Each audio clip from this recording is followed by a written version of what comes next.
Shut the fuck up. You're a fucking cunt.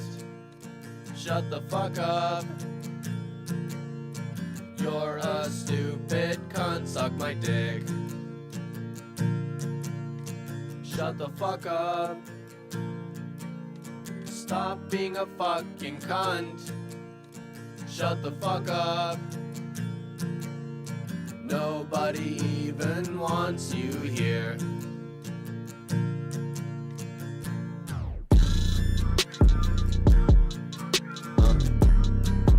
Yeah. What? Yeah. I just wanna let you know, you're a stupid fucking cunt. Go ahead and run your mouth, pussy, I don't give a fuck. You're a stupid piece of shit, you're a stupid fucking bitch. Get the fuck up off my dick, get the fuck up off my dick. Like, please end your fucking life, please end your fucking life. I really gotta emphasize, no one cares if you're alive. You're a fucking penis hole, grab a dick and eat it whole. I need to know if you were dropped when you were just a fetus though. You're so fucking ugly and your face is fucking foul. Jeez, you're so fucking loud, can you shut your fucking mouth? Can you shut the fuck up? You're a fucking cunt. Shut the fuck up. You're a stupid cunt. Suck my dick. Shut the fuck up. Stop being a fucking cunt. Shut the fuck up. Nobody even wants you here. Yeah. Close your fucking mouth, you're just really fucking dense. If you hate me while you talking, you don't make no fucking sense. Got a sad life, go to fucking hell. Are you stupid or disabled, man? I can't fucking tell. Man, you're a fucking dumb shit, you don't even run shit. Get the fuck up out my face and go to hell and eat a dick. Come and catch these hands, boy, come and match these bands, boy. I'm not crazy, I just do it all because I can, boy. I hope you fucking die in a high-speed car crash. I hope you fucking fall head first and get your neck cracked. I hope you have some beautiful children that die from cancer. I hope you catch Zika when your wife gets pregnant. I hope you win the lottery and die the next day, and your daughter has to see you getting lowered in your grave. Like, that was a little dark. I'm sorry. That was a little dark. Very poor taste. Shut the fuck up. I shouldn't have said that. You're a fucking cunt. Actually, no, I should have. Shut the fuck up. I didn't say enough. You're a stupid cunt. Suck my dick. Shut the fuck up. Stop being a fucking cunt. Shut the fuck up. Nobody even wants you here.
Please be advised, the following presentation is not intended for minors.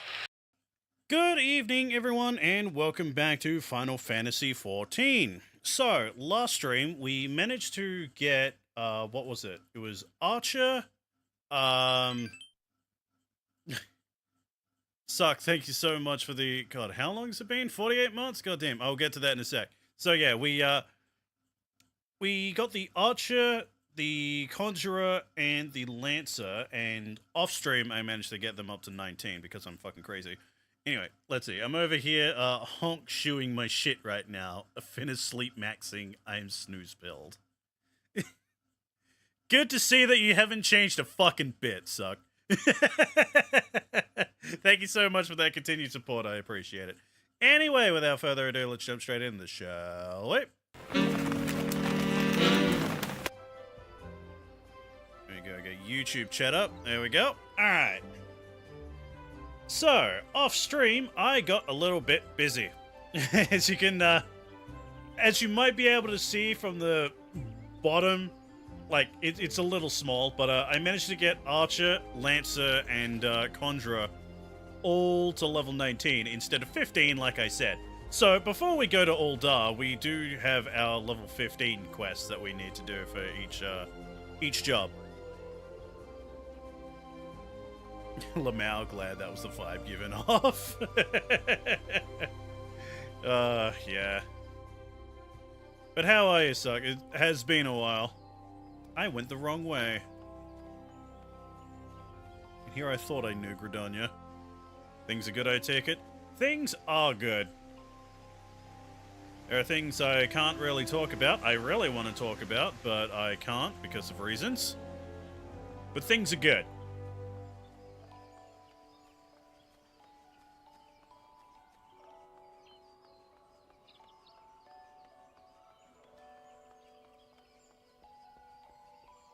But yeah, we've been playing Final Fantasy XIV for the past couple of weeks because holy shit, my 14 videos fucking blew up on YouTube. Welcome back, Jacksek. I trust you have been keeping your nose to the grindstone. As I mentioned when we last spoke, you will train under Sylvair's tutelage today. Oh, the racist, right? Put aside your misgivings and avail yourself of his wealth of experience. Go now, present yourself before him. Alright, dipshit, what do you want me to do? Outside of, you know, find a noose. See, it was too much hope that you would not return. The others believe that you have potential, but I am not so easily convinced. Like so many adventurers, you have not the faintest inkling of what it means to be an archer. And how could you? Archery is the proud tradition of the Wildwood Elizon. The essence of this art, to read one's enemy, has been instilled in us for over centuries. In that time, we've defended this great nation against every imaginable foe, granting us insight which you'll never possess. Can you recognize the subtle signs that betray a coming action? No. Can you accurately predict an opponent's movement? No. Can you glean your foe's intentions at a glance? No. And can such things be learned by one who knows nothing of our traditions? No. Man, what a cunt! It's only out of respect for Lucane that I have agreed to teach you. Go to the East Shroud and seek out the targets hidden there, but do not presume this will be as easy as before. As I told you, the ability to read one's enemies is fundamental to archery, yet the trials set by my colleagues do not require you to do this. Mind well, the targets you seek have been hidden, and I do mean hidden, in the midst of a region rife with savage beasts. They will play the part of your enemies. In the unlikely event that you spy a target, your limited range will necessitate that you slip past its bestial guardians prior to taking aim. A feat I consider beyond you. Is that a frown? Mayhap you're thinking that the Mikote set you a similar task. You're wrong. She asked merely that you consider where your foes are. I demand that you discern precisely where they will be. How, then, will you go about this? Observe them closely and discern their characteristics. Learn to read their movements and recognize patterns in their behavior. If it has eyes, let it not see you. If it has ears, and let it not hear you. Be neither where it is nor where it means to be, and thereby pass unnoticed. But enough talk. Have at you! Whether or not you heed my counsel is your decision. I'll shed no tears should you fail. Alright, fuck you, dipshit. I'll show you wrong.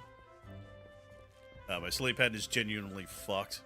7 a.m. wake up should not be my standard, and 2 p.m. sleep should not, should be illegal. Dude, I know how you feel. It's like I've fucked up my sleeping pattern, plus daylight savings has ended, so I'm waking up like roughly the same time.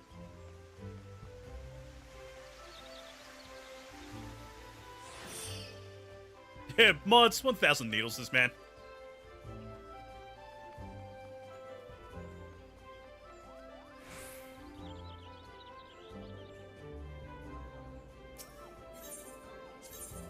Alright, so that's the Archers Guild quest started. Time for the Lancers Guild. I can't wait to fucking fall asleep again. So they talk about courage and heart and courage and fucking snore. Oh, right, yeah, I gotta hold up. There we go. Oh, also you can probably see I have this on now.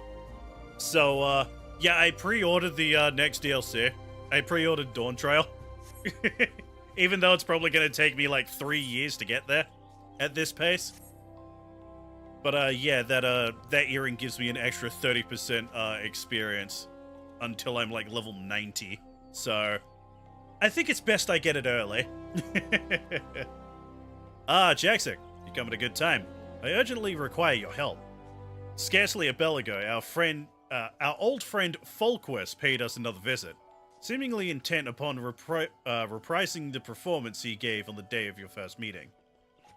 As on that occasion, he raved till the air was thick with slanders, declaring every soul who met his gaze more craven than the last. This time, however, not all ears were deaf to his myriad provocations. Seems one of our younger members took offense at his words and demanded satisfaction of the rogue. The two have since departed to duel in the East Shroud. Had I been on hand, I would have forbidden such folly and rebuked the lad for letting pride cloud his judgment. Alas, I learned of it too late, and the boy is gone.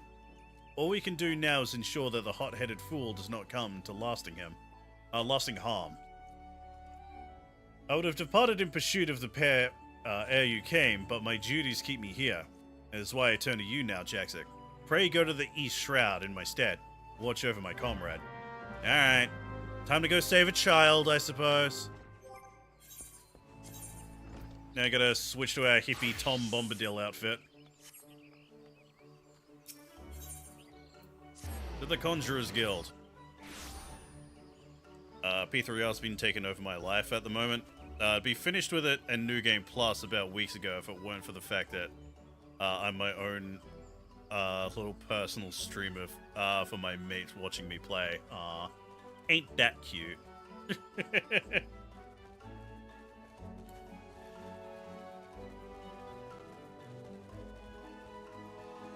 I have friends who do the same thing.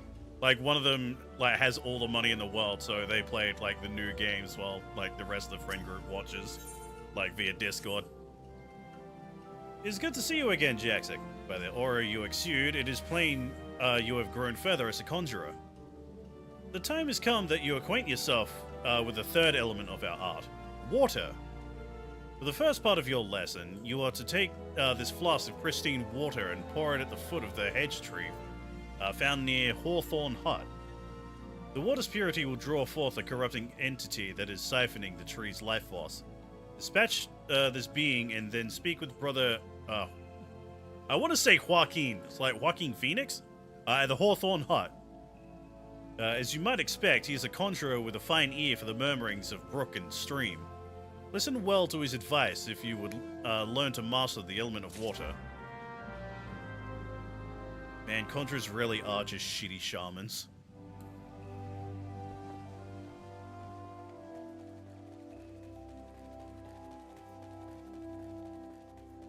But over making a dream team of personas are the ones we had gags with before the fight next.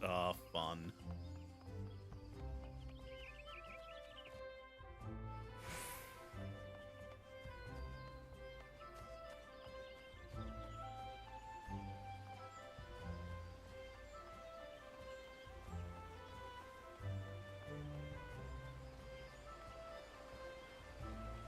talking about jobber personas like Garulu and Shikioji. Hey, Shikioji is fucking cool, dude. No one disses Shikioji.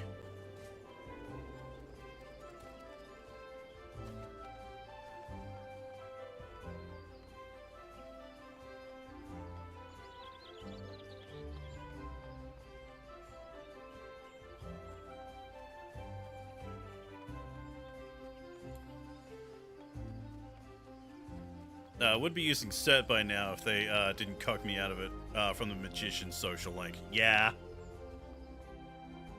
That is kind of annoying.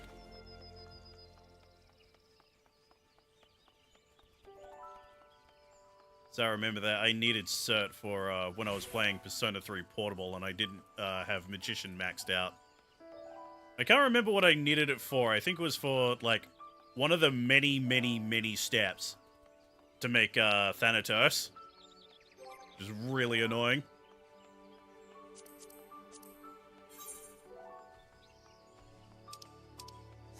And they all soon to be in the East Shroud.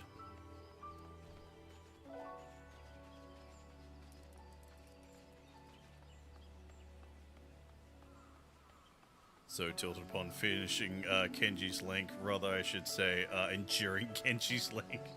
Good to know that even in the remake, Kenji's still a piece of shit that no one likes.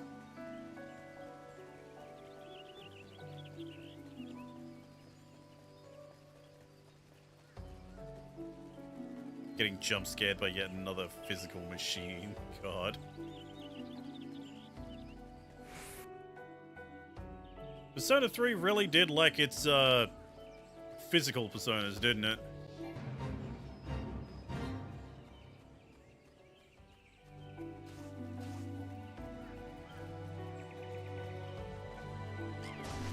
Oh, we found an archery butt. I was looking at the wrong thing. Alright, hold up. This magical girl transform. Pop.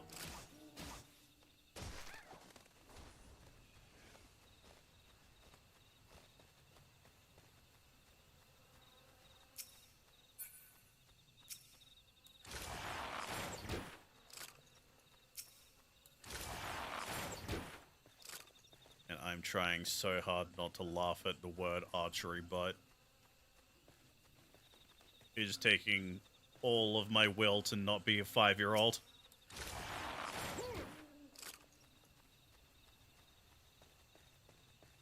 How have I not killed enough lemurs for the hunting log?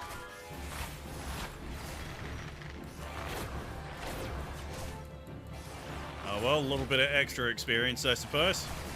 Wouldn't hurt.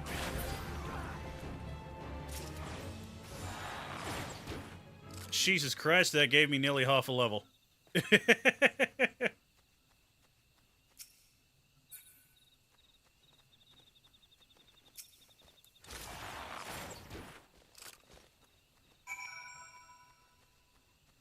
Alright. I've broken the target. I'm assuming that's the Conjurer one up there. Sure is.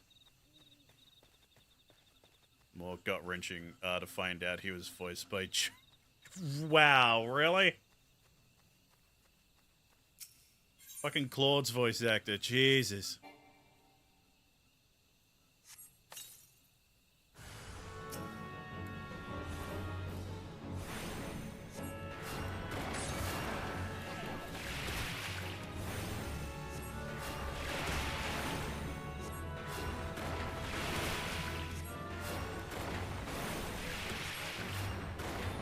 I still can't get over the fact that he was in a D&D campaign with fucking Admiral Barrow, Mr. Panda Salesman himself. Former Borderlands 2 the streamer.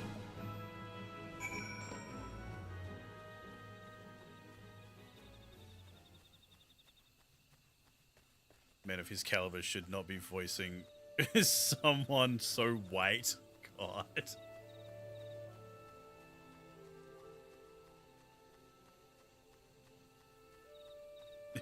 Simp Master, MILF Maestro. Hi, I did something with water. Greetings, Jaxek. Brother Asumi informed me of your coming. Phrasing. I assume it was you who purified the befouled water at the hedge tray. The joyous bubbling of the elementals was a pleasure to hear. On behalf of both them and myself, I thank you.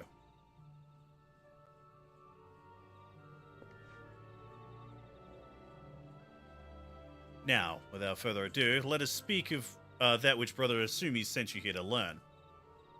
I trust you did not find it strange to be asked to tend to a tree when your lesson this day concerns the element of water. One need not be Dyslexia, let me read. One need not have studied botany to realize that the forest requires more than rich soil to flourish. Water is essential for carrying the nutrients in the earth from a tree's roots all the way to the very tips of its leaves. This precious liquid is the lifeblood of the 12's wood. Without it, naught would grow. But should it rise in too great a volume, and too swiftly, the nourishing flow will become a crashing wave that washes away all before it. It is important to realize that all of nature is in balance. As contrary derives its power from nature, we must take care not to use our art in a manner like to disrupt this state. Ever must we be mindful of the ceaseless tug of war embodied in creation, this fruitful stalemate of the elements. Brother Joaquin, are you about? I'm most likely pronouncing that wrong. It's probably like Joaquin or some shit, but I have to pronounce it Joaquin. It sounds cooler. I'm here, sir. What has transpired? I heard a young antelope stag has gone berserk. I don't know what's got him so panicked, but there's no calming him down. Mad beasts gored the soldiers sent to shepherd him away from civilian settlements, leaving us with a pile of wounded over at Jocelyn Spire, and not enough at our hands to stanch the bleeding. We need a healer, and fast. Curious. I sense nothing amiss in the whisperings of the elementals. What could have frightened these antelopes, sir? Apologies. I shall revisit these musings anon. Let us make haste. If matters are as chaotic as you say, I fear the number of injured may be rising as we speak. I doubt that we too will suffice. We must divide our forces. Jaxek, travel straightway to Jocelyn Spire, tend to the wounded. I shall endeavor to rally further healers, and follow after you bearing what restorative unguents I can. Issa, head to Stillglade Fane and beseech the aid of Brother Isumi.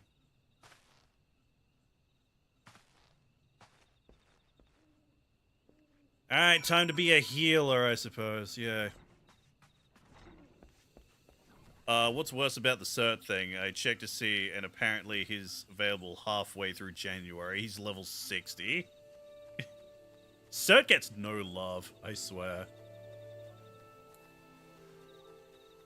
Big giant dude with a flaming sword gets no love.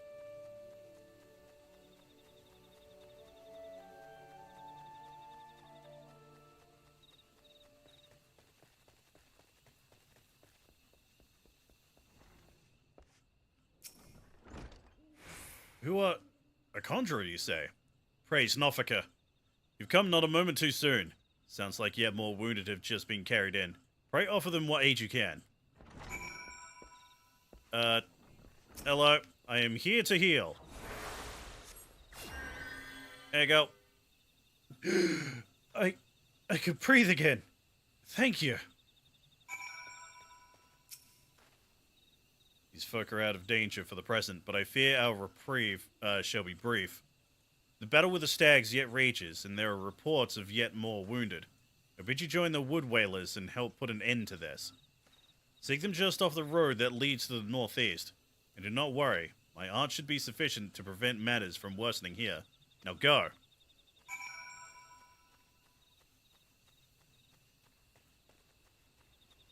Bart Simpson had ass.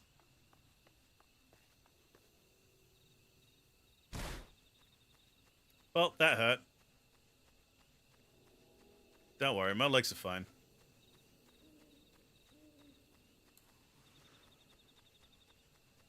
Giving him the justice he deserves once I reverse fuse my dream team.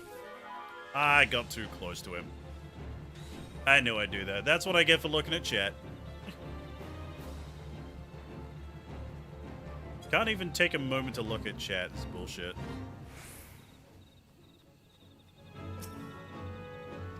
Yeah, can't lend a hand. Alright.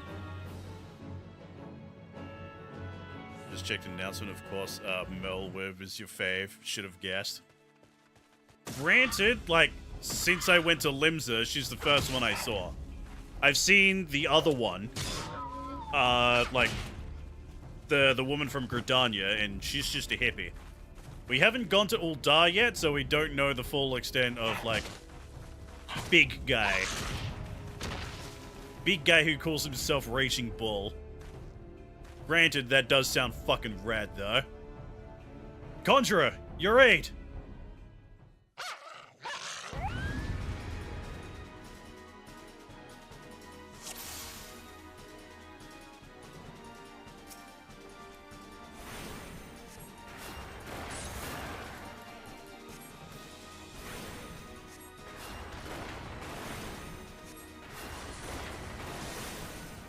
Ed and Eddie donkey sound, sheesh.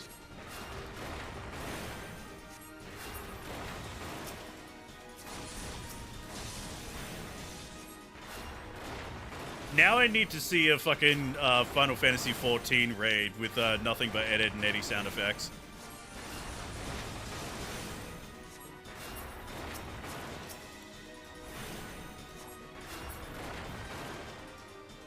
I love how I'm here, like, specifically to heal, but I've done no healing yet.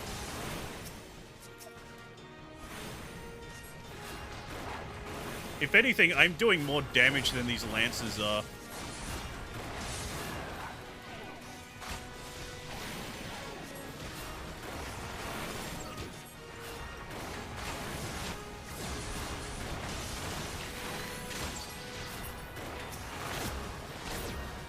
Oh, okay. Yeah, now we need to start healing them.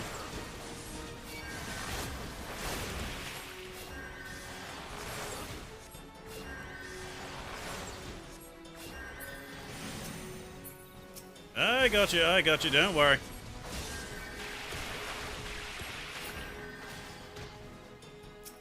Oh yeah, this guy's taking way more damage than the others.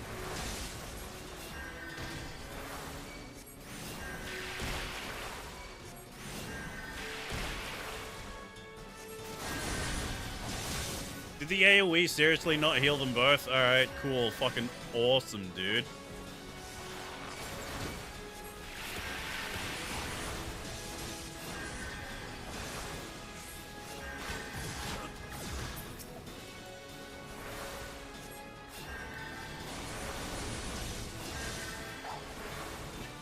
Fighting effort with an Ed voiceover. I am a monster!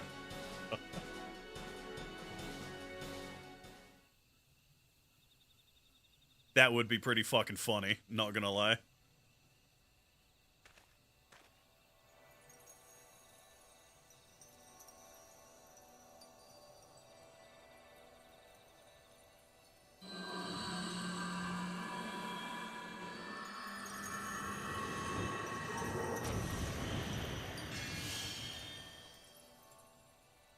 You made me sparkle a bit, so what? Cough, wheeze. Miss! I'm fine. Don't mind me. Pray tell me that we are not too late. I hate that this guy's the leader. I hate taking orders from a child.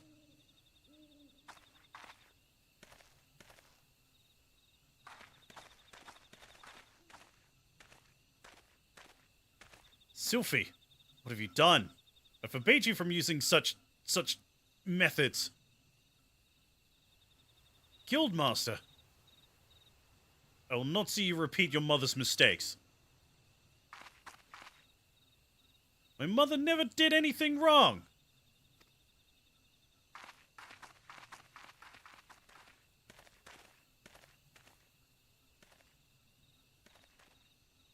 Jackson, may I ask that you follow her, please? I fear my presence will only serve to provoke her further. She cannot have gone far in her weakened state.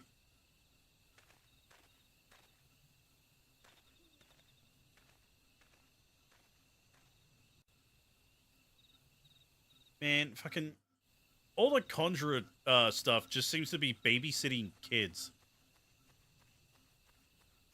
Still the best ever editing trend IMO. The DMC3's masterful in terms of voice lines used and the sound effects. That really is like my favorite like editing trend. It's just adding edit and edit sound effects to shit.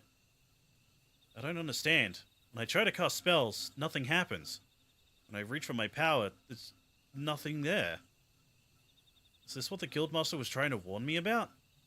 He said I was repeating my mother's mistakes. Same thing happened to her. Losing her magic, I mean. And then she...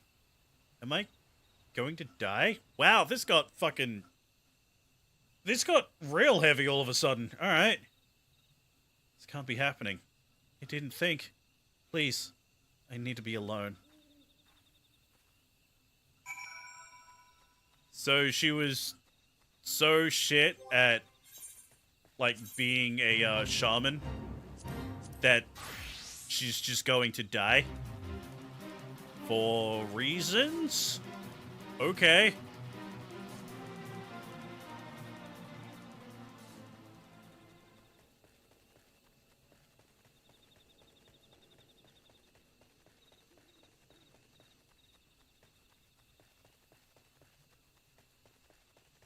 See, chat, this is why healers are supposed to do damage as well as healing. If you just heal, you will die. Fuck you, you don't pay my sub. No, alright, fine, never mind.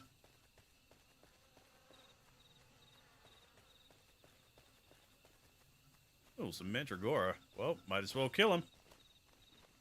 There are on the hunting log.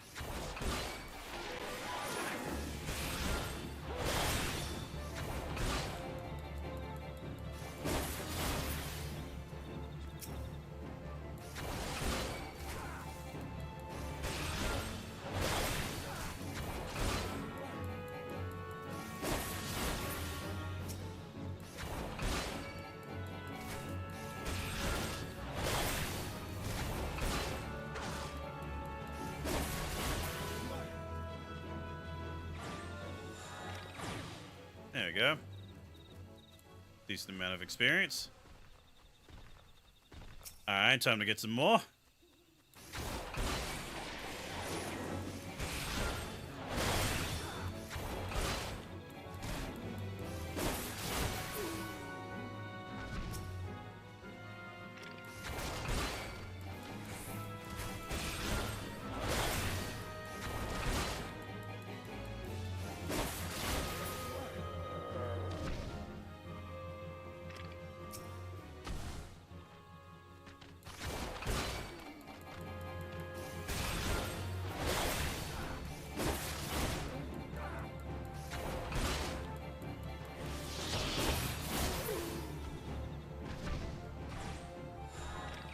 I'm gonna hit level 20 in Lancer after this, aren't I? Gonna delay our trip to Uldar even faster. Even longer, I mean. So we meet again. You remember who I am, I trust, unfortunately. But of course you remember your mentor. He who taught you the true meaning of courage. I understand you were able to retrieve the Stone of Courage in Spirit Hold. Seems I was right about you. Aye, you have the makings of a true Lancer. Unlike those charlatans of the Lancers Guild. It is well that you have come to me, for I have just the trial for you. One that will do wonders for your courage. Not interested, you say? Ah, but you have no choice. Should you refuse, well, suffice it to say that I'll not be able to guarantee the safety of your comrade here. Wow, what a dick. When last we spoke, I told you that a Lancer may forge true courage only in the midst of great danger. Needless to say, the threat posed by ordinary creatures is insufficient. You must needs seek out better sport. Ah, but fear not, for I have taken the liberty of finding you something suitable. Take this alchemic potation and sprinkle it upon the exposed roots yonder. Doing so will garner you the wrath of a certain creature, which you must then strike down. Alright, fine. I don't know why I have to prove shit to you. Just because you, like, tried to poke me with a lance and I flinched the least.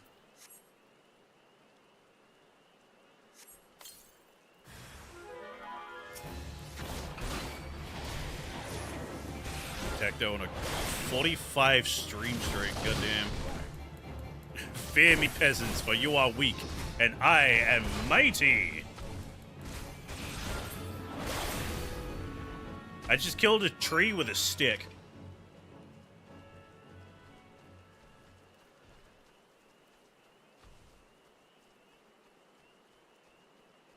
See, why did I have to fight that one specifically when there's one right there, like literally right in front of us? So, vanquish the treant? Well done. By striking down that frenzied creature, you have further strengthened your courage. Have I? Release your comrade. Oh, I shall. Once you've completed my next trial. For fuck's sake. This one will pit you against a multitude of foes. Make your way to Lifeman's Stump in the central shroud. Once there, seek out a likely spot along the forest path to lie in wait. Man-eating wolves are wont to hunt there at this time of year. It should not be long before a pack appears. When the beasts show themselves, you are to slay their leader, the alpha wolf. I shall be observing from up close, and the better to offer you advice.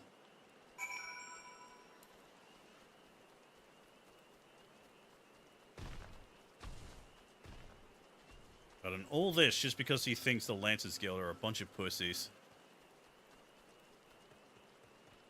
It's like, granted, he's kind of right. Looks like tomorrow's possible choice is pretty much settled. Yeah.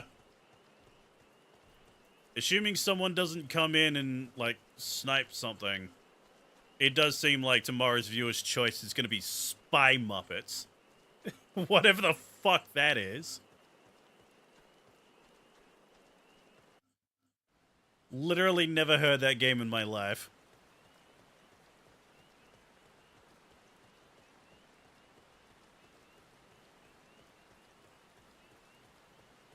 No idea why that was so popular.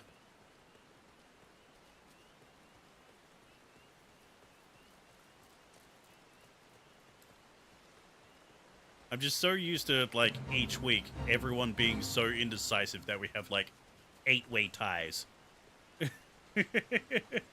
But no. Spy Muppets.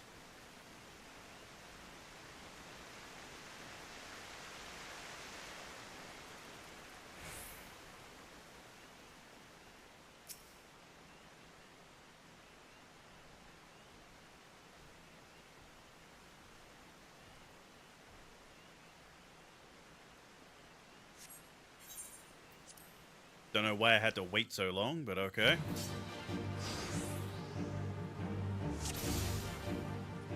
Oh, okay, so you're actually just joining me? I thought you were here to give me advice. But no, you just wanted to kill shit too.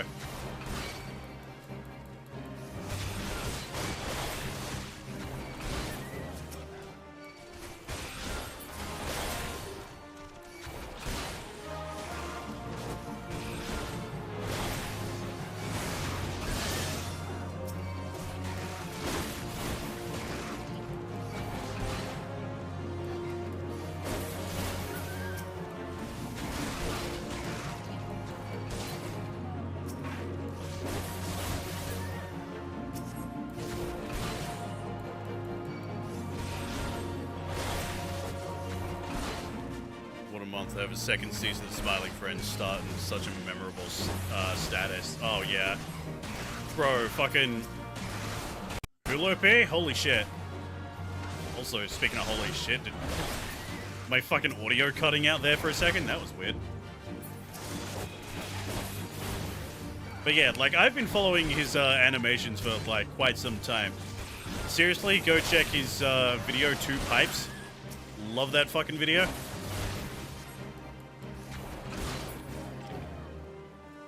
But yeah, fucking...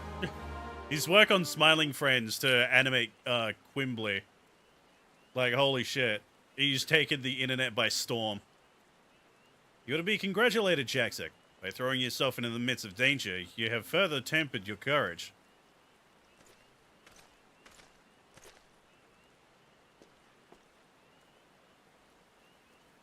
And in the process, you have brought peace to Lifeman's Stump, a place considered sacred by the people of Gridania. Having undertaken my trials, you must now see that those issued by the guild are naught but child's play. Mine is the one true path to courage. All others lead to ignominy. If you wish to become a lancer worthy of the name, I suggest you leave your Wayne and his house of cravens, never to return. For your sake, I pray you do so soon. Till we meet again.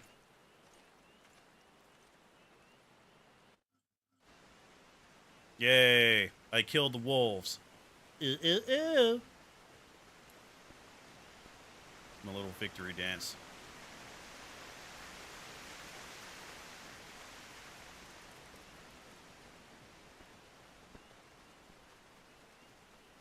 I think what I like the most about Quimbley though, and like that whole fucking thing, is like you can just clearly tell that like all the dialogue is just like Sax jokes.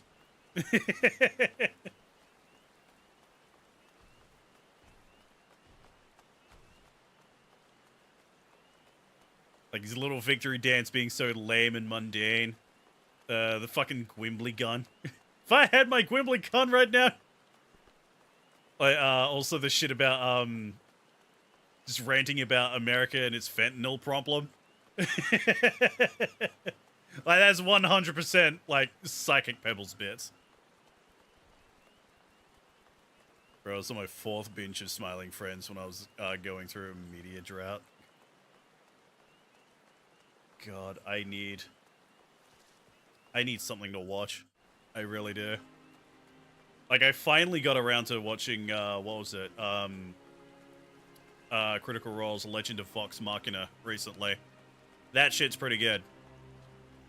But now I'm just sitting here waiting. It's like, when's the next season? Love that Quimbley is just an actual down-to-earth guy, just screwed over by higher-ups. Yeah. Like, he's no weird freak, like, you know, the other dude from the B-plot of that episode.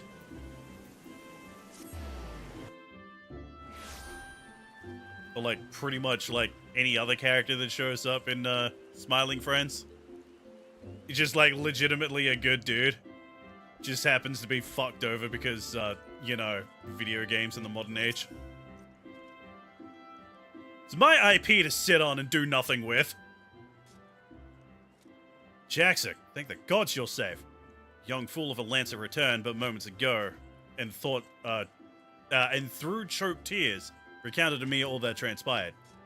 Understand Folquist again attempted to force upon you his corrupted notion of courage. I cannot say this often enough. A Lancer strengthens his courage by tempering his composure and resolve, not by rushing headlong into danger. You are able to overcome Folquist's trial, 'tis true, yet know that you did so by virtue of true courage, that is, courage born of composure and resolve. You faltered not before the fury of a frenzied treant, nor did you succumb to panic when surrounded by bloodthirsty wolves. Owing to this, you are able to perform to the fullest of your potential. You have come far, Jaxic.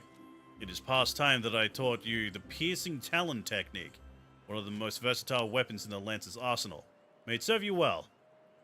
Now, I must need to decide what course of action to take with regard to your self-appointed mentor. Though no lives are lost, the last incident only serves to confirm what I have long suspected, that Folquist will cause great harm if left to propagate his corrupted notion of courage. He must be persuaded to desist, though I do not yet know how. Mayhap his regard for you could be turned to our advantage, but leave such considerations to me. For the time being, you will do well to put Folquist from your mind. Focus on your training and strive to master the technique I have taught you. Look forward to our next meeting. So I get the spear, piercing talon, that's my ranged attack. Cotton tabard, 2754. Guess I'm taking the hat.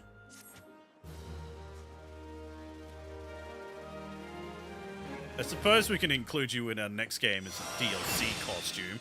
2 weeks later, Exoprimal gets a Mega Man costume DLC. Yeah, fucking, like, God. Like, that shit couldn't have come at a, like, perfect time.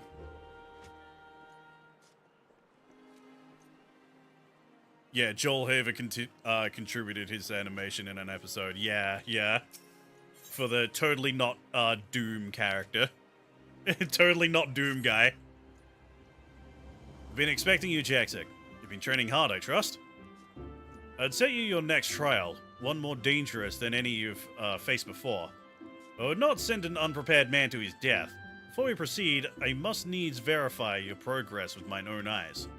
You'll face 3 experienced lancers in single combat. Defeat each one in succession. You will prove yourself fit to undertake the trial. Arm yourself and take your place in the training area. We begin when you are ready. Ooh, excuse me. Right, I need to, swap Piercing Talon over here. That's a construction guy from the Season 2 trailer. Huh, okay, no. Ah, okay, no, I was thinking of the, different person, alright. I think I only saw the trailer like once, so I don't remember who made what. Oh wait, no, I remember who you're talking about. Yeah, okay. Like, I don't watch his stuff very often, so I don't recognize the name. So I just immediately assumed you were talking about the like the 3D animated dude from the first episode. Because I heard a lot of people would like talk about, oh my god, he fucking worked on that. But yeah, like, I recognize that dude in his animation style. I just didn't know his name.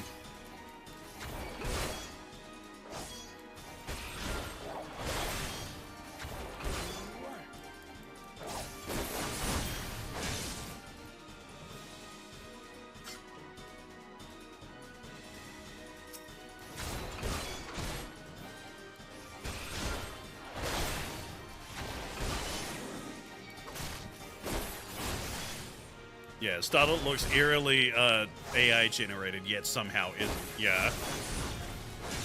That was before, like, AI generated shit was even a thing.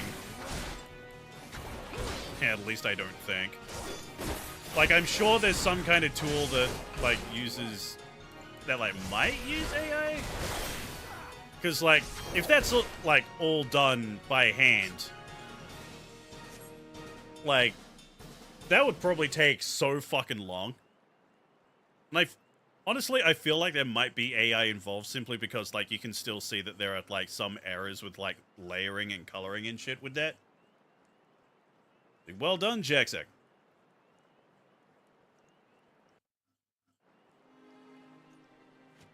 But, like, that might be my favorite thing about Smiling Friends. It's just...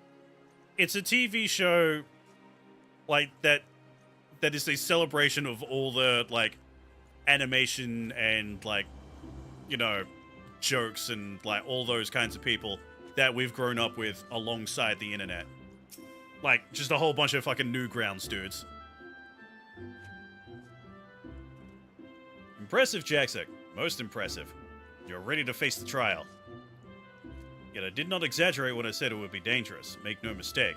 To take this test is to risk death. Knowing this, do you still wish to proceed? Yeah, sure, why not? Who cares? You disappoint me. Back again, are you? That man is the only soul in this pathetic excuse for a guild who shows any promise. Which is why I counseled him to leave you. Alas, he chose to remain in your house of cravens. Such a waste. The guild has outlived its purpose, and I mean to see its doors shut and barred for good. You wish to object? I invite you to do so with lance in hand. You do not want for confidence, sir, but answer me this. What grudge do you hold against us? For what reason did you choose this of all crusades? I detest cravens who would proclaim their courage and like nothing better than to crush them. That is my reason. Well, the fixity of your purpose is clear, even if your reasoning is not. So be it. Suffice it to say, you will not have your way without a fight. Oh, but do not presume that I will be your opponent. No, you must face the Lancer over whom you've grandly claimed mentorship. The one man among us whose potential... chat?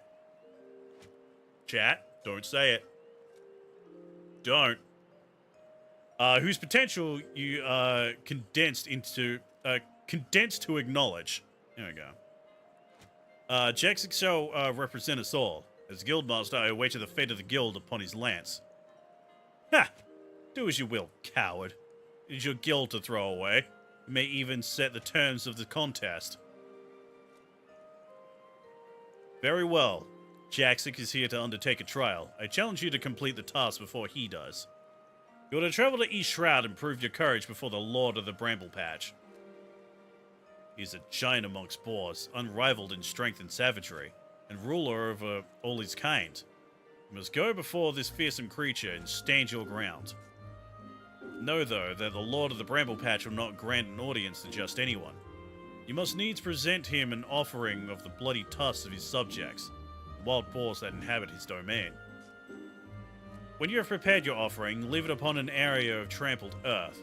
Drawn to the stench of blood, the Lord of the Bramble Patch will soon appear. That is all. Are there any questions? No? Then let the trial commence. Alright, kill some boars. Got it. Collect boar asses.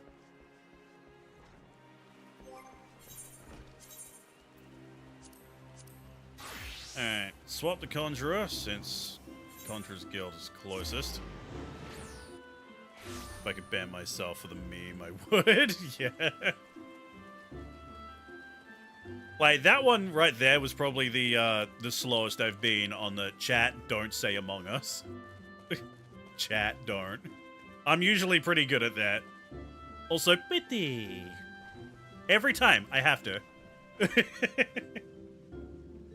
I hate that I watch so much Little Britain.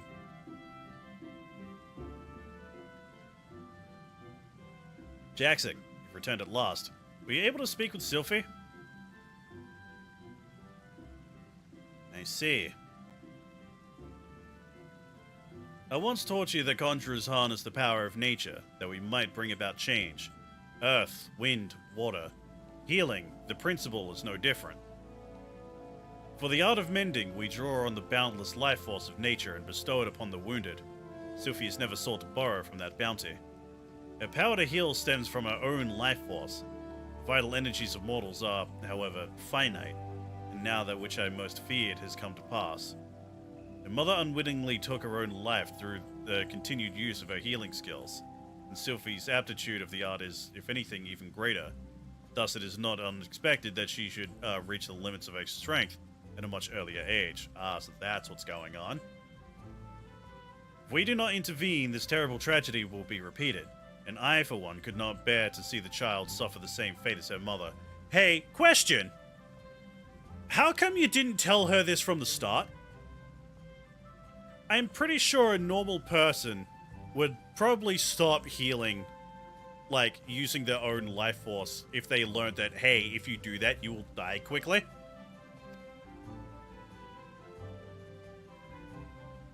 I shall think on a solution to this dark dilemma. It may be that I will have need of your assistance in the near future, Jaxek. Do not doubt your abilities. You're a conjurer who has passed the trials of earth, wind, and water. You grow closer to nature with every passing day, and I sense within you the seeds of greatness.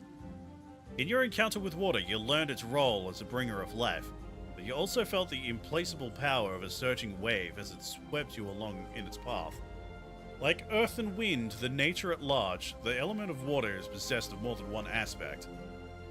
Having completed the third lesson, I am satisfied that you have mastered the fundamentals of conjuring. Yet this is but the beginning of your journey. Henceforth, you must strive to attune yourself ever more closely to the elements and to nature. Ooh, that's actually quite a lot. Yeah, I'll be taking the cotton cowl. Personal pet peeve, though, that I may be alone on, but I really don't like the idea of recurring characters for smiling friends. You know what? Yeah, I get it. Because I did see, like, Mr. Frog is going to return in Season 2, and I'm like, really? Like, he felt good enough to just stand on his own in one episode. Yeah, seeing Mr. Frog again, most of these characters are made with a major flaw in mind and problem, and ends with said problem being resolved, nothing deep. Kind of like Monster of the Week formula, but with sad people. Yeah. Exactly. So seeing Mr. Frog come back, it's like, oh god, what are they doing now?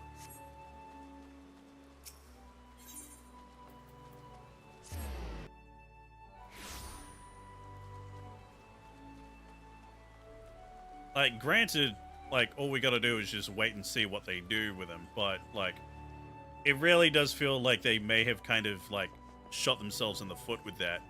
Mainly because of, like, how fucking popular Mr. Frog was. So you returned.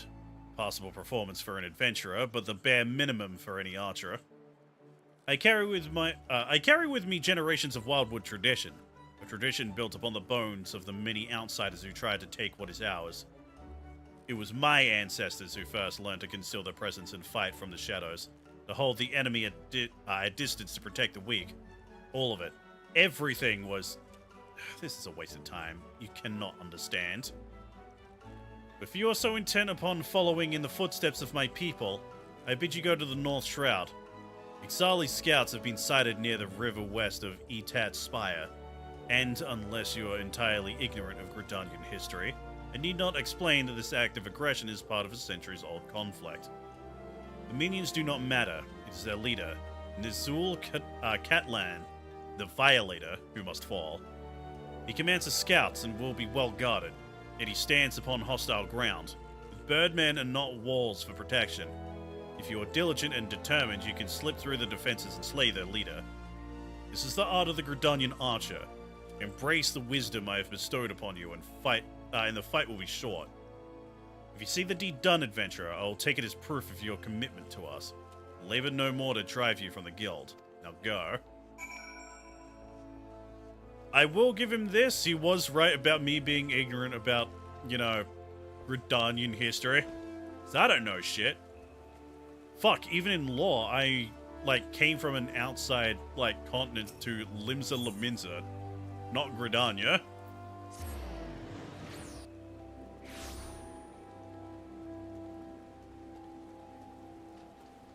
Yeah, exactly. Frog's one joke is him being, psychopathically violent and crazy. Don't know how you can extend it further than that, yeah.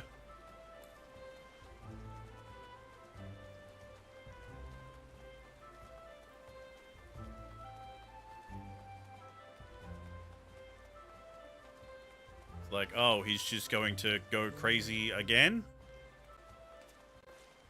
Oh no.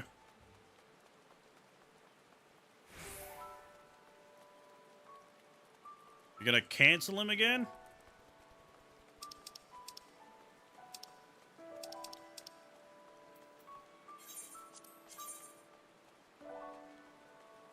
Ah, I went the wrong way.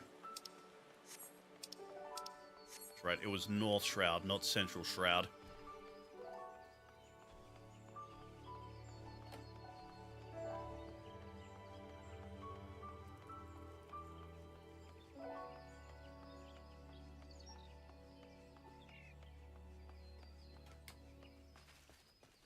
Man, I did not expect, like, 3 quests would take me fucking an hour.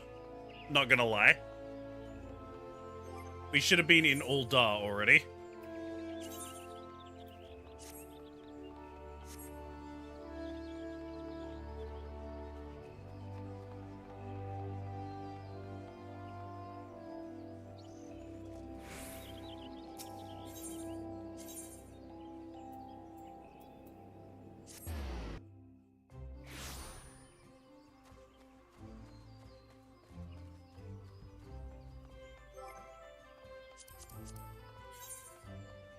Yeah, it's further this way.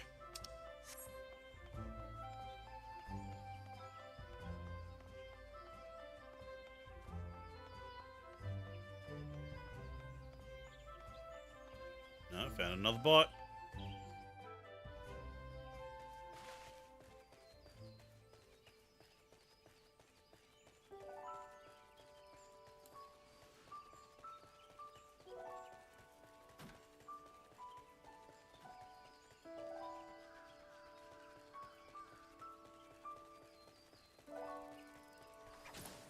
With how Zack and Michael wrote their characters, though, they specialize greatly in one-off characters with one glaring aspect about them, making an ultra-specific hypothetical scenario for them. Yeah, it really does feel like, hey, it's a, it's an Oni Plays bit. Where mostly the insanity happens around them and the realistic reactions is the comedy. Yeah.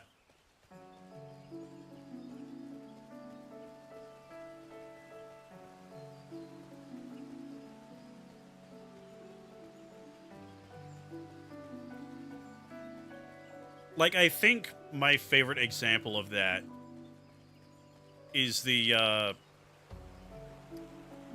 like that horror episode from the first season. Like the monster chasing Pim, then it gets to, like, in the party, and everyone is shocked and like, bro, is that blackface, dude? It's like, no, I'm a literal demon. This isn't blackface. They just fucking murder him.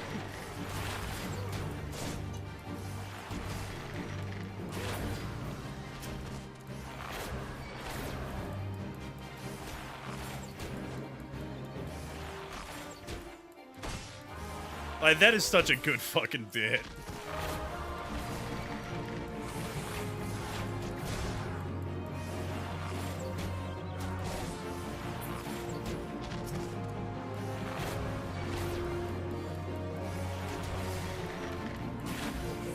Meanwhile, finally got the hidden meaning behind the XII initiative that happened recently. I thought it was kind of obvious. III, like AAA, but it's all indies.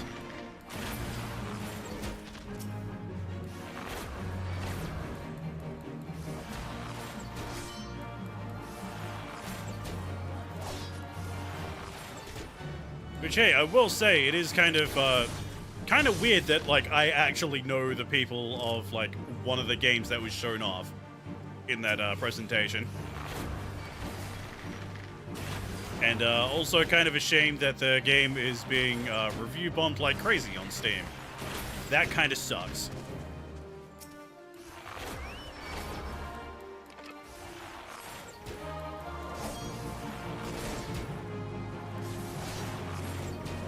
Oh well.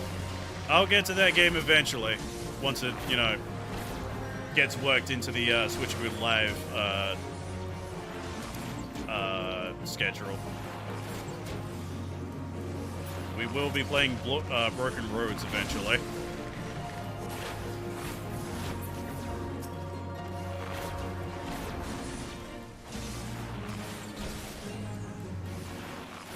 I think the combat was subpar. It was a lot of things. It was people found the combat to be subpar. The game itself is only like 7 hours long, which is incredibly short for a CRPG. We're talking about Broken Roads, by the way. And the political compass system, which is like the game's unique version of like a karma system, isn't implemented like nearly as well as the developer thinks. Kind of a shame. Like, granted, I'll need to see that for myself.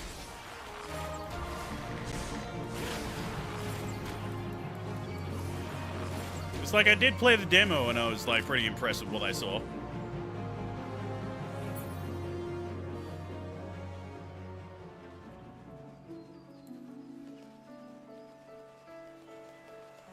What happened recently? We're talking about the III initiative, which was basically just a really big indie game showcase.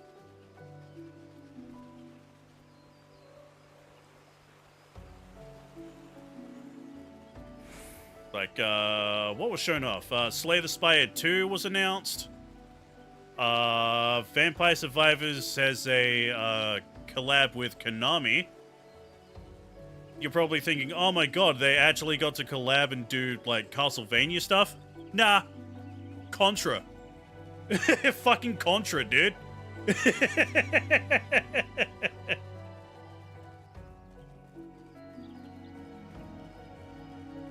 God, that's fucking weird, man. They're so peeved about that. Like, it's obvious. I think that's kind of the joke. Because, like, Vampire Survivors was, like, pretty much made by, like, literally tracing over Castlevania sprites. So, like, if they went with a Castlevania collab, it would be a bit too on the nose.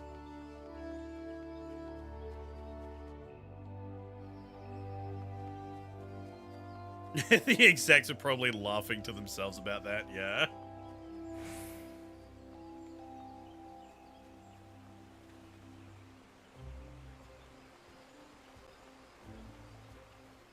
true. Konami does have a new Contra game in the works to promote. Yeah, that's also another reason.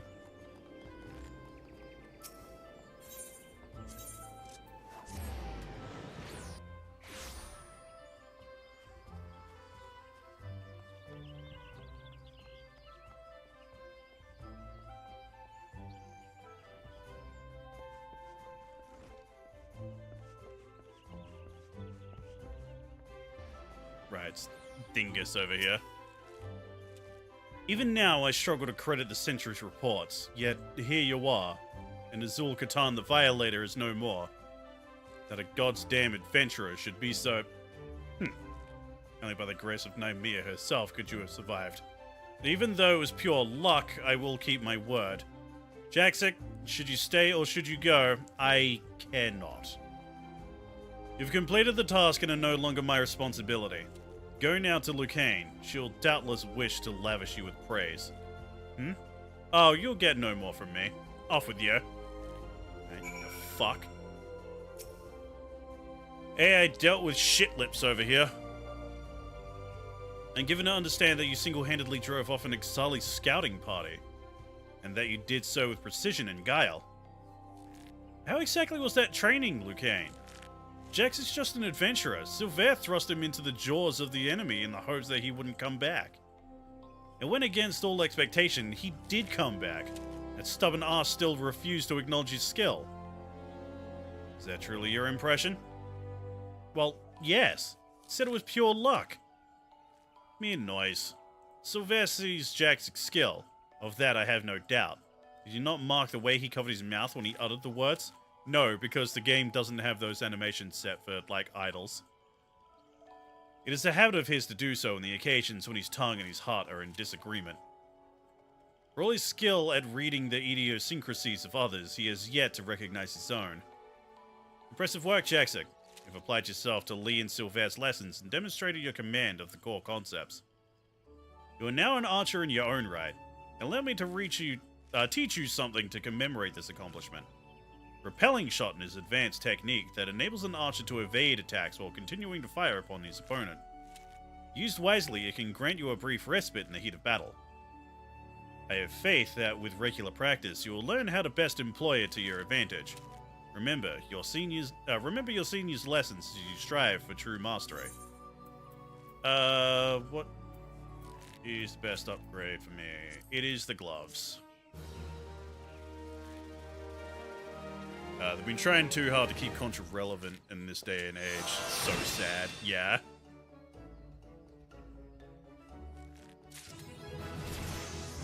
Of course, Archer gets level 20.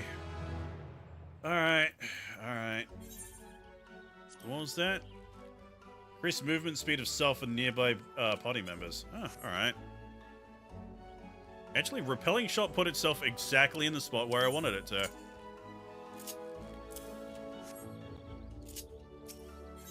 Alright, so we're not done with Gridania yet. God damn it.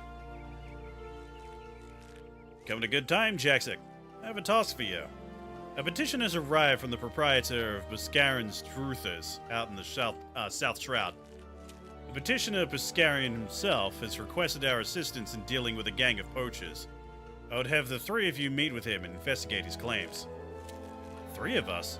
I mean Jaxic, myself, and... It'd be better if I went alone, Lucane. Mikote and the other one will only encumber me. Fucking... Like, I know it's because the game has a character creator and all that, so I can be whatever race I want. But fuck. The fact that he's already pretty racist makes that line sound even worse. No, Silver. You'll go as three. Also, it is past time you recognize Jaxic as a fellow archer. I will not. I've held my tongue on the matter of his continued presence here, but I'll bend no further. Who in the seven hells do you think you are, Bow Lord Lewin? In case you've forgotten, you aren't even a Quiverman anymore. That may be, but I have shed blood defending our borders, unlike you, savage. Savage? Know nothing about me, you bigoted son of a... Enough! One more word and you shall have cause to regret your petulance. 3 of you will go to Piscarin's Druthus in the South Shroud. Now, out of my sight. Jesus. God, I have to go with these two bickering at each other. God.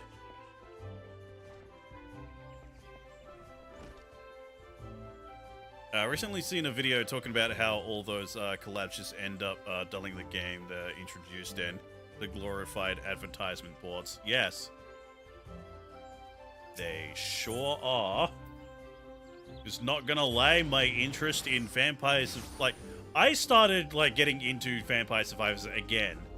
And then, like, just as I was about to start doing, like, DLC stuff, which I haven't done yet, they dropped the Among Us fucking collab thing, and I'm like, yep, nah, I'm good. I'm good. I've had enough.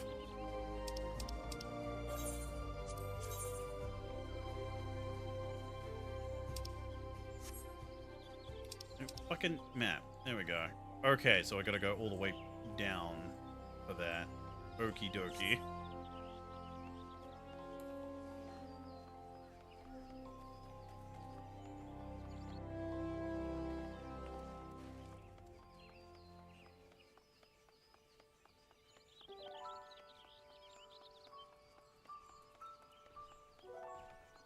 God, one day I'll get a fucking mount.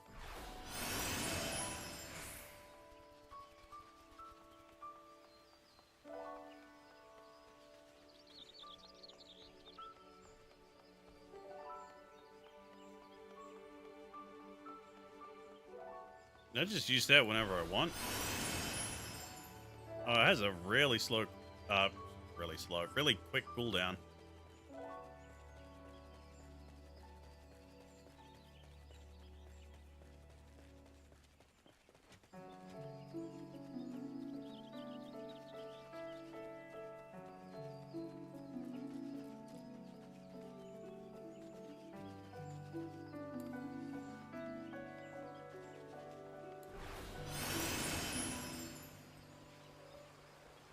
I'm speed. Kind of.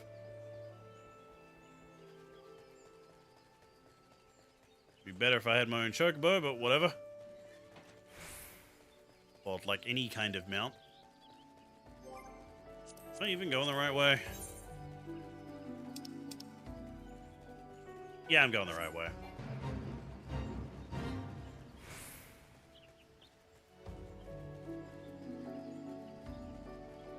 Face when half of Payday 2 is essentially the Fortnite of PvE games. Yeah. Man, I was so confused when I first got one of the, what was it, the Goat Simulator? Jobs. That was weird.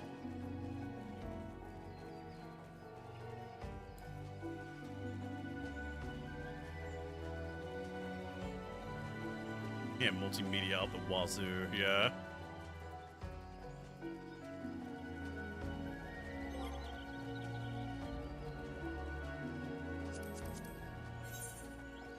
Yeah, good, I did take the right way.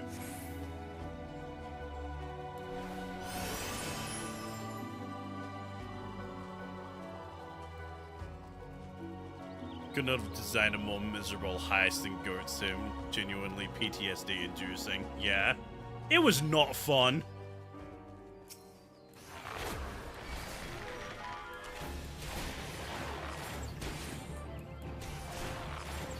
It was like aggressively not fun.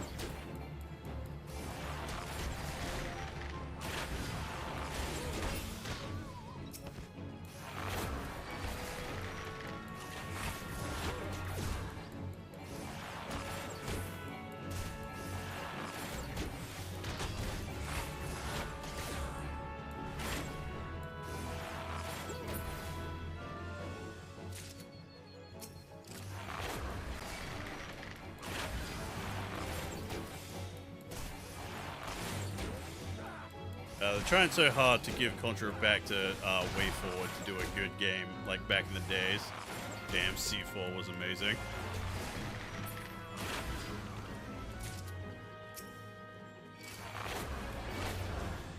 Like, honestly, I've seen more bad Contra games come out in my day.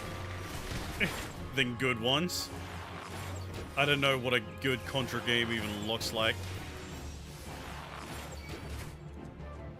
You back, God, you fat sack of crap.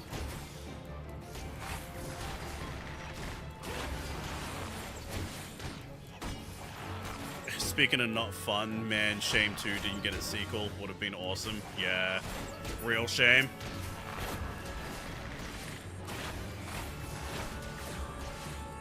Like, imagine how good a hypothetical Payday 3 would be, man.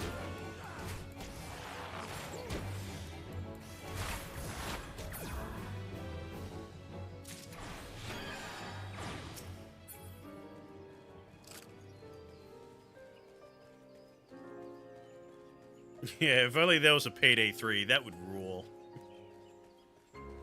Meanwhile, Streets of Rogue 2 is preparing its first demo this summer. If it's anything like the first one, it's gonna be real promising.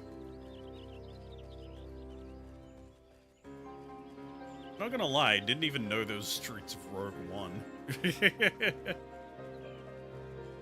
If you get to the DS Viewer's Choice, we did the DS Viewer's Choice already.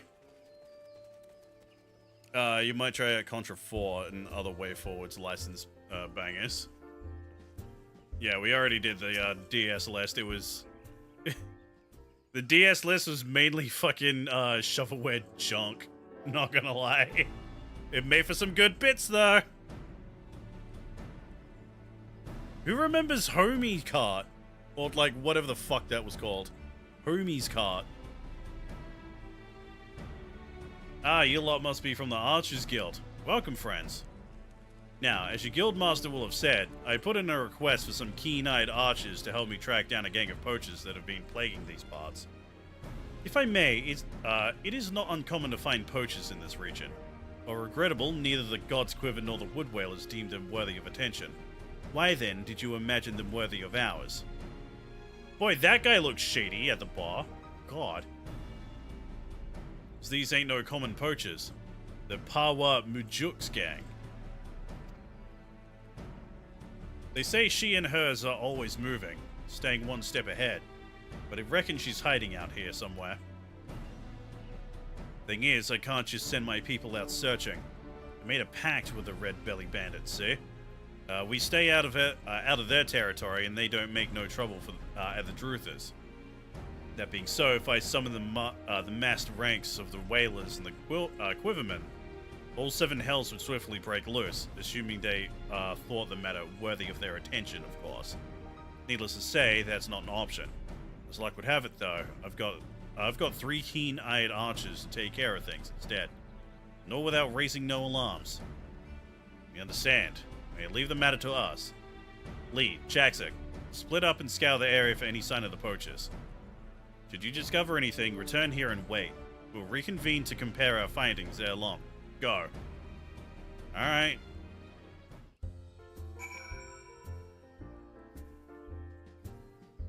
They were giving you games like Zack and Cody on DS? Close, but not exactly. More Corey in the house.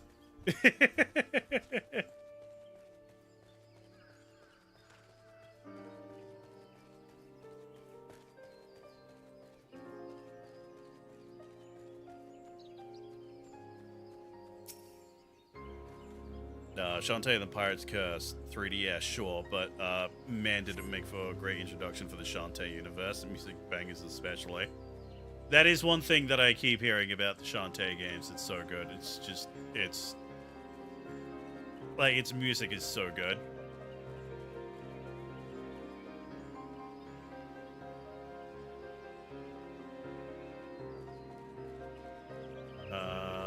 Any other clues around here? Ah, here we go. Yoink.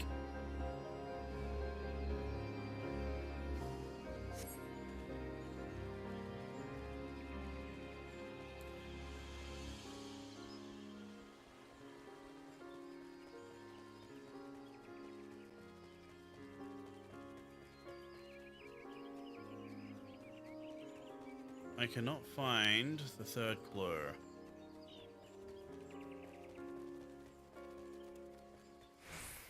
Is it down here?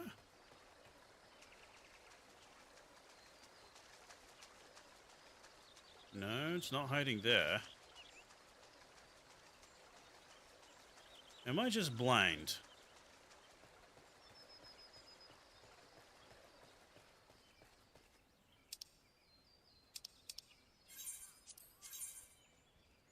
Yeah, it's just this area, nowhere else on the map. Yeah.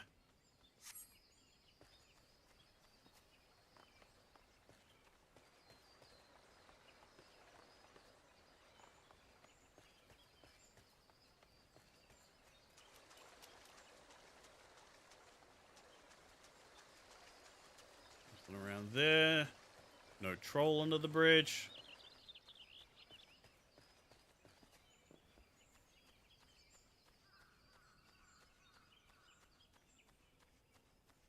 Ah, here we go. Oh, fuck off.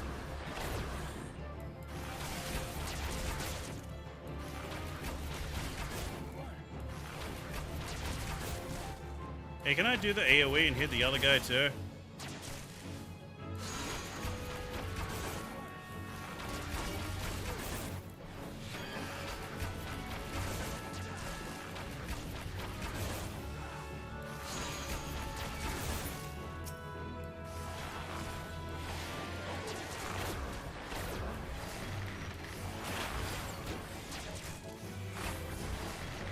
God, I felt so pathetically weak as an archer.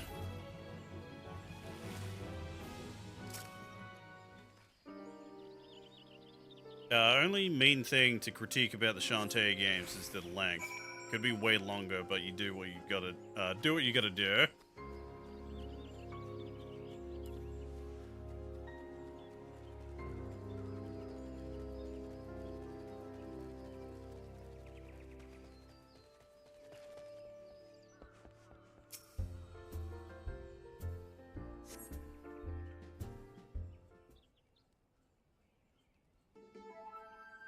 An iron leg trap and a poacher's arrow. This is both evidence of illegal activity, but nothing that will help us find Pawa. These mead bottles are but old refuse from before the Druthers was even built. They have no connection to the gang.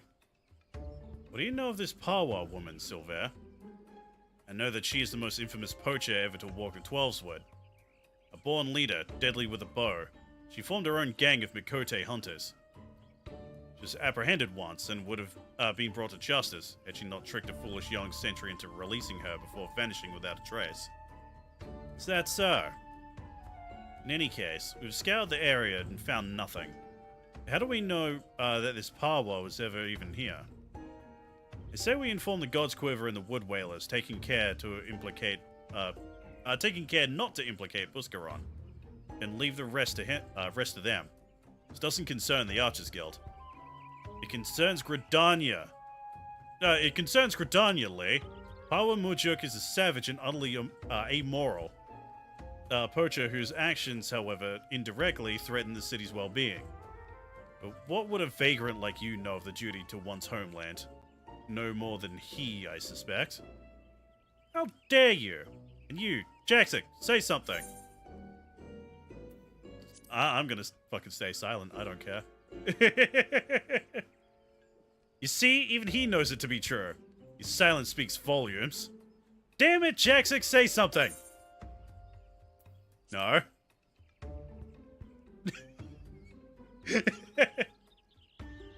Okay, it's just gonna repeat. Now's not the time for this. Fine.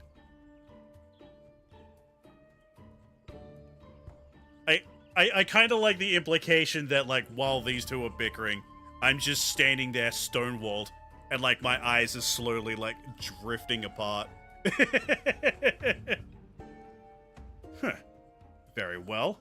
We return to the matter at hand. Mayhap we should take a second look at the clues we have gathered. Look all you want. Though the trap and the arrow we found suggest poaching, there is nothing remotely unusual about them. What do you think we should examine, Jackson?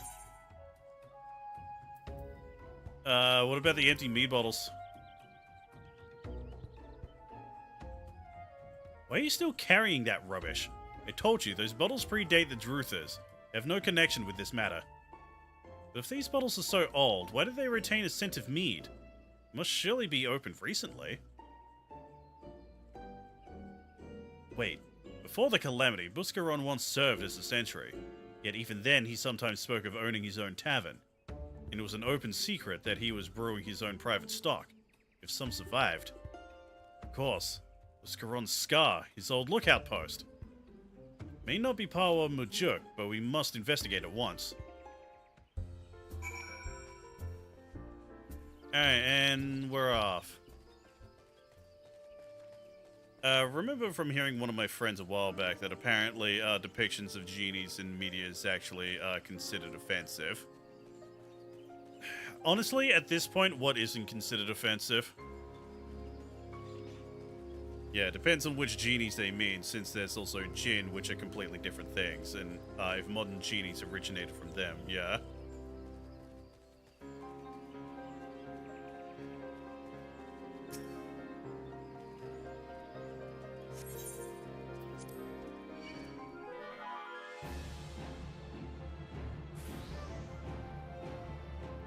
I believe, I have no idea what that is, but HOMM3, and them separated into Blue Genie's Academy and Red Jinn's Hellfire. Okay.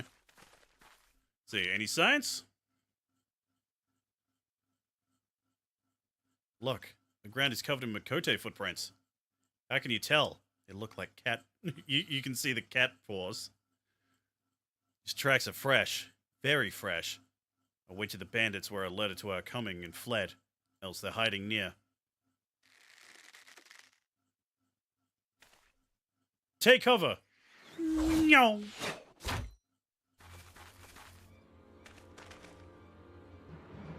Yeah? And there I was thinking we'd caught ourselves some of them meddling bloody masqueraders. Jesus Christ. Not that I'm complaining. Hiding your face is downright bloody rude when you ain't been introduced. Speaking of ill manners, don't you know it ain't decent to barge your way into a lady's bedchamber without knocking?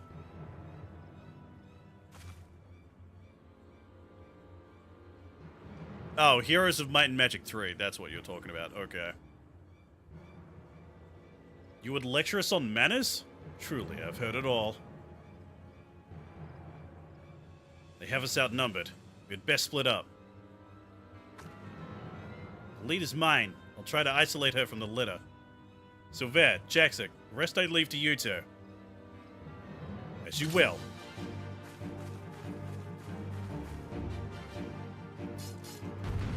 Fight or.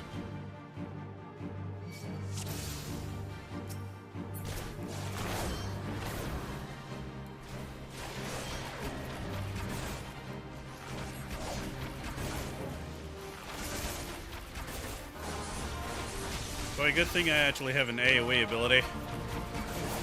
That'll speed things up a bit.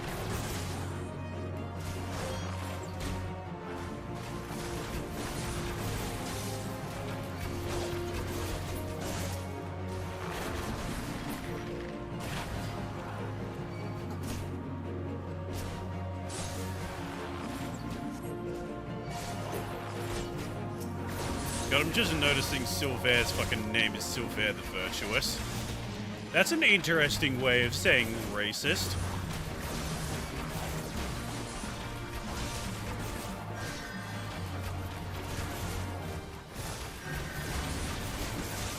Alright, you're a fucking healer. Quit that.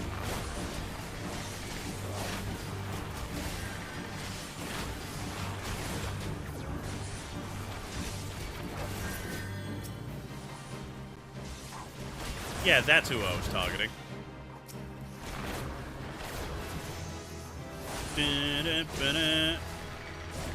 Level 21. Archer is now 2 levels higher than pretty much everyone else at the moment.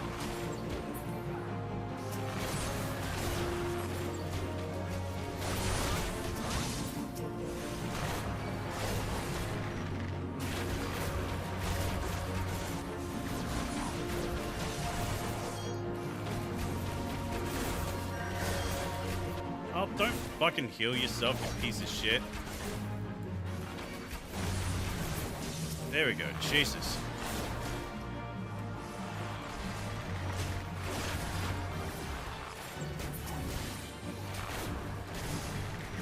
Point blank archery battle.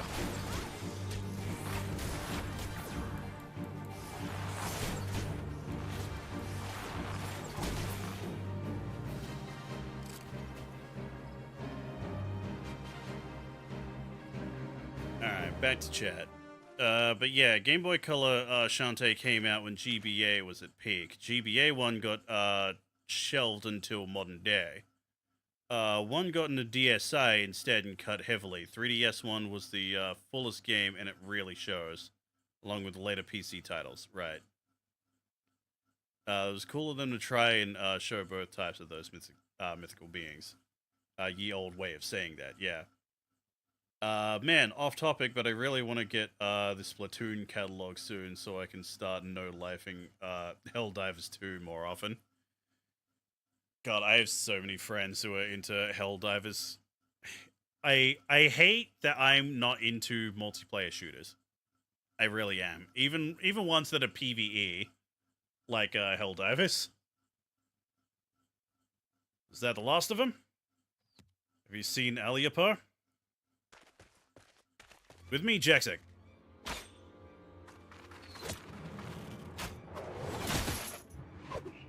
Got her in the fucking face. Or arm, or just the bow. Okay. That was a piss poor showing, sister. And you call yourself a keeper. A hunter with no fangs ain't nothing but prey. No! No. Yeah, fuck you too. You're not the only one who can do that. Oh, the racist did it. Alright, never mind. Ah, bugger. Looks like playtime's over. Be seeing your sister. Now, are you saying that because you're actual sisters? Or you saying that because you just both happen to be cat girls? I feel like it's the latter. Frankly, all I've been playing has been nothing but PvE stuff lately. Same here, technically. Actually, no, it's PvP stuff. Annoyingly, I've been playing that fucking World of Warcraft Battle Royale mode. I really don't want to, but I'm at least nearly done getting all the fucking rewards for it, and I'll never have to play it again. I'm so glad that they jacked up how quickly you level through that shit, though. Because fuck is that mode boring. 7 hells. They were at my old post? They drank my old mead? That stings most of all. Well, 'tis past time the proper authorities were informed. I'll send messengers to the Wood Whalers in God's Quiver. The Red Belly Bandits won't like it one bit, but I'll see they're told exactly who the military is after. I only hope it'll be enough. Of course, Pawa Mujuk's no fool. Now she knows she's been spotted. She'll break camp and be long gone by the time the next bell sounds. And the trail won't stay fresh long neither. Anyway, you've done me a great kindness, friends. Tell Lucane I appreciate the help.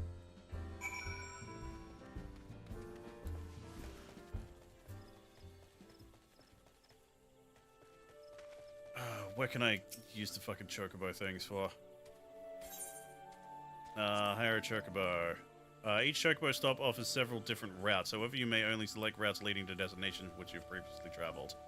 Not visited any locations accessible from this one, the service will be unavailable. Really? Oh, for fuck's sake.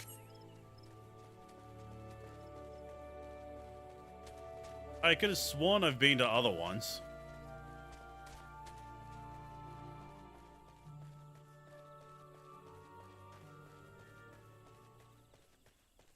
Would have went Helldivers 2 if the theme appealed to me more. Like, it is appealing, like, to me, to an extent, but, like, not enough to buy it and no-life it.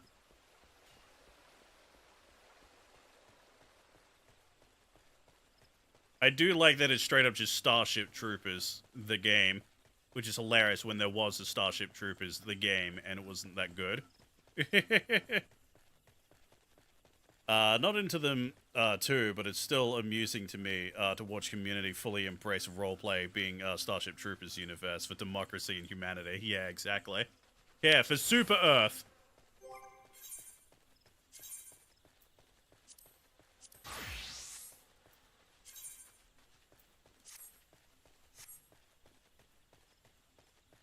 Congrats to all the Helldivers on liberating our planets from the automatons. Getting well-deserved 1 minute of vacation. Oh, God.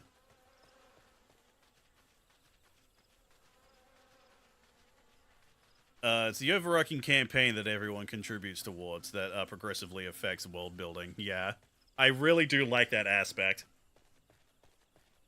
The fact that the game essentially is being run by a DM, pretty much.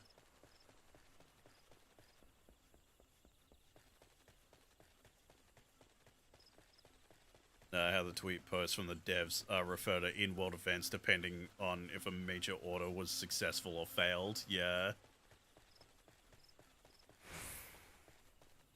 Like, that shit's fun.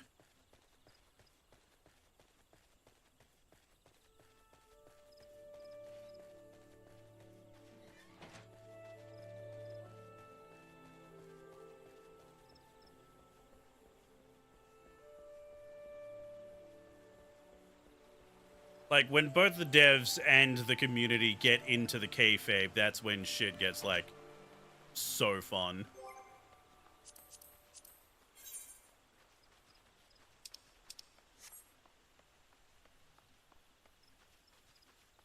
And the fact that our next major order is the automatons striking back to take back their planet we liberated from them. Yeah. Fuck you, Joel. This is our planet.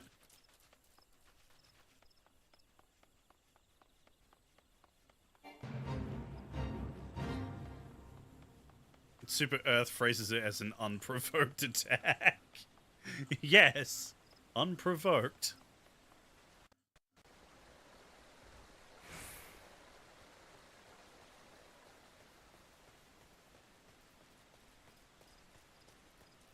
But yeah, while it really isn't, like, my thing, I do applaud, like, just everything around Helldivers 2. Like, I've said this in, previous streams, but, like, when I first saw the, Helldivers 2, like, trailer in, what was it? The Game Awards. That was legitimately the first time I heard of Helldivers 2. I saw the trailers and I'm like, no one is going to play this. This looks like literally nothing. And I am so glad that I'm eating my own words.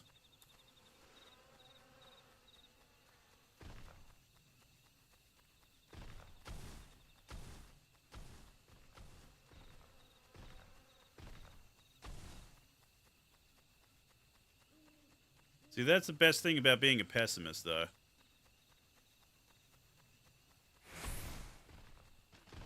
Is that the word I'm looking for? I don't think so. I'm not 100% sure. I always fucking pick the wrong one. But, like, that's the best thing about it. It's just, like,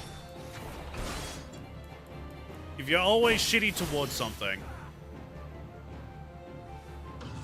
Yeah, if you're always shitty towards something, then, like, if it's bad, it doesn't affect you whatsoever. But if it's good, then it's a pleasant surprise. It's a win-win.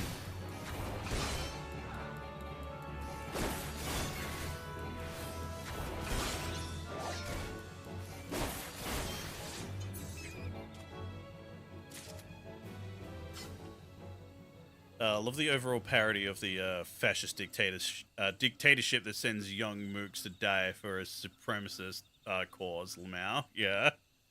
Everyone's absolutely on board with the role-playing being as not subtle as Starship Troopers movie was.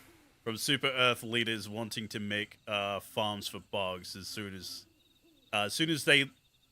Fucking... Guys, stop. As soon as they learned that they produce oil when they die, to pretending that robots binary totally says kill all humans instead of hello. Okay, that bit I didn't know. That makes a lot of sense. Like, why are we killing the bugs? Oil! That shit is mine!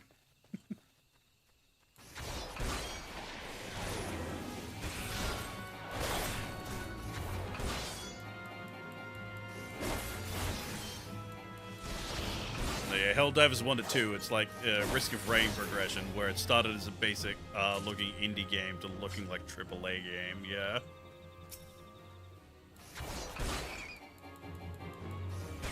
Everyone's like that crazy laughing lady from the commercial about kids squashing bugs.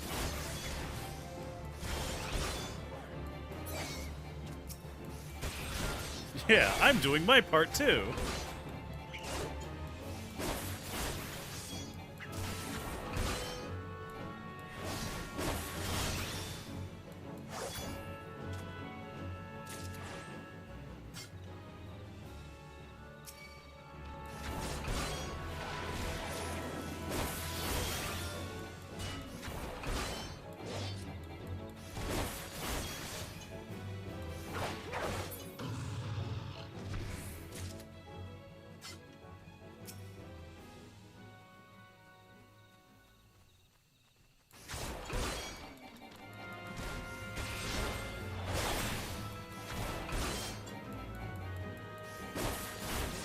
We aren't killing bugs, we're planning to put them in absolutely humane farms where they will be well fed until the last days. Yeah, sure.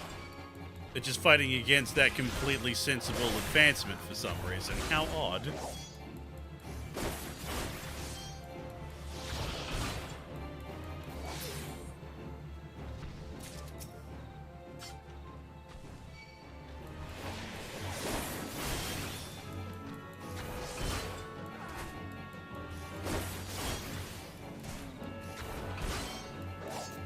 That's insane. It was so unaware. It's the agenda they're pushing against the automatons.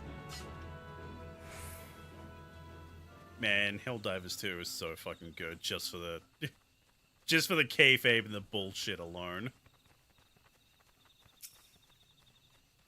Even though I don't play it, I take such amusement just from hearing how things are going.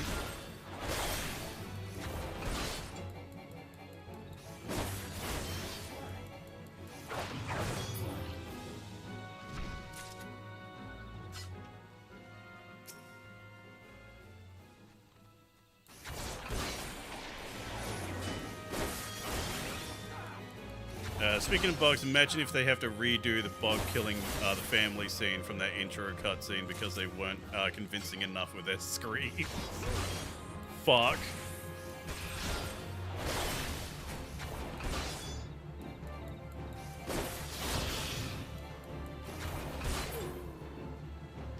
That is something they should have had to do. Like, showing off that thing is like showing, like, the multiple takes that it took.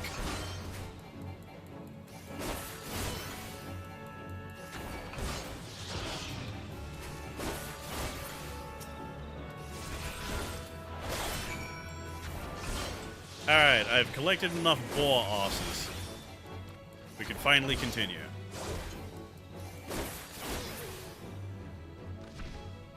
Also, I'm level 21 now.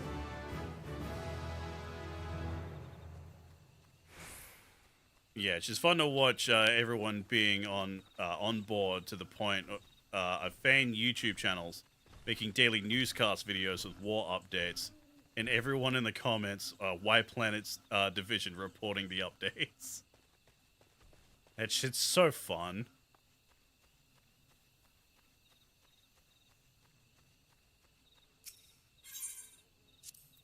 There you go, 10 boar asses. I think the funniest image I saw out of Helldivers 2 was the Steam curator called Is It Woke? And they tag the game as no. Oh, shit. That's fucking funny.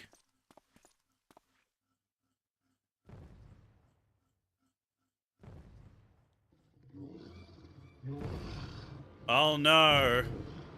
It's another boar, but it's bigger. Oh fuck, I'm so scared.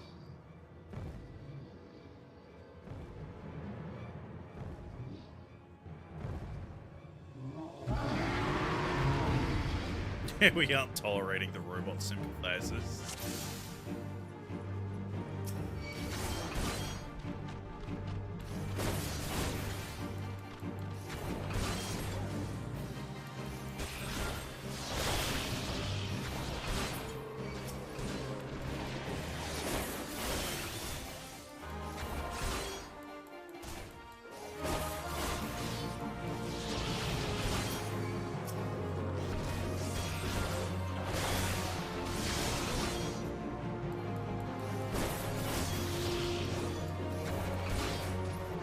What a boring fight this will be.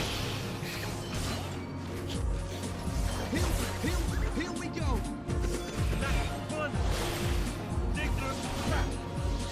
You deserve that.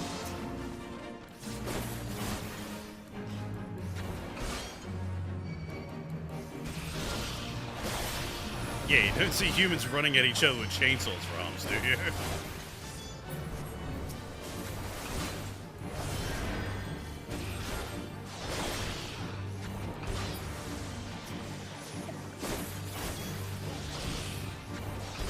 This true courage feels more like recklessness to me. Yeah, that's kind of the point. That's kind of the point that, like, this whole fucking storyline is trying to point out. He's being reckless, not courageous. But I don't care because I'm bored of it.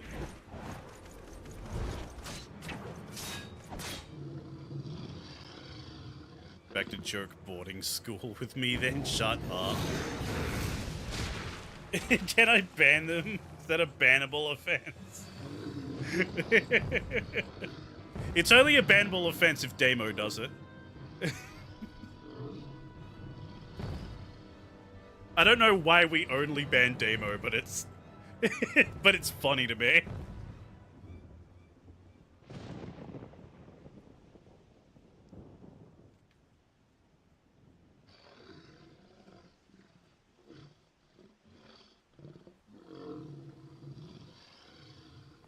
You shan't find much sport in these two. Come back another day, my friend.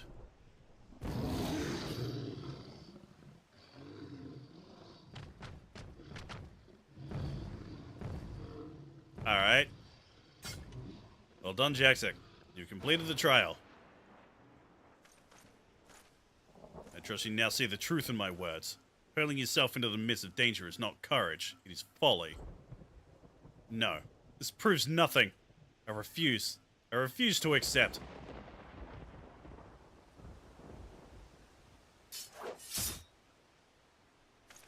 You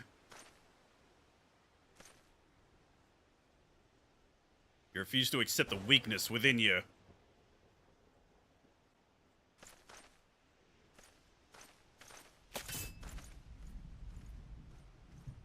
Pussy! Come back and fight, coward. No, Jackson. Leave him be. Work here is done. Return to the guild. Shall see you there presently. Volquist Jenkins! God, that sucks. I don't even think I'm going the right way. I don't know what way I'm going. I don't think I've been to this section of the fucking thing yet. Yeah, I think I'm going the wrong way.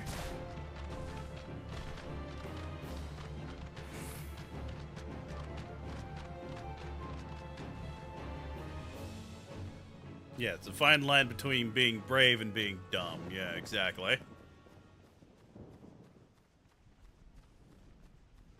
This guy's fucking dumb.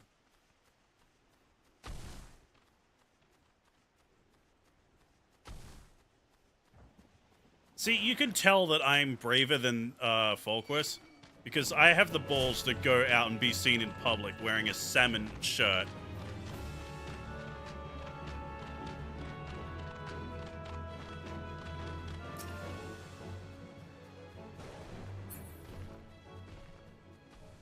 A salmon shirt plus matching hat.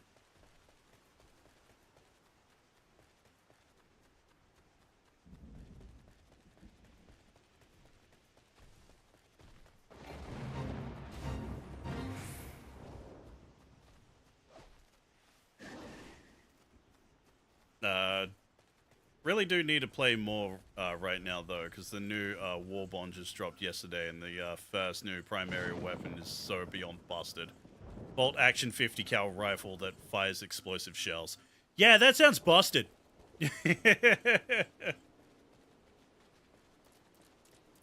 Able to also destroy bug holes, robot fabricators. Yeah, that sounds busted. That sounds fucking busted. But fun.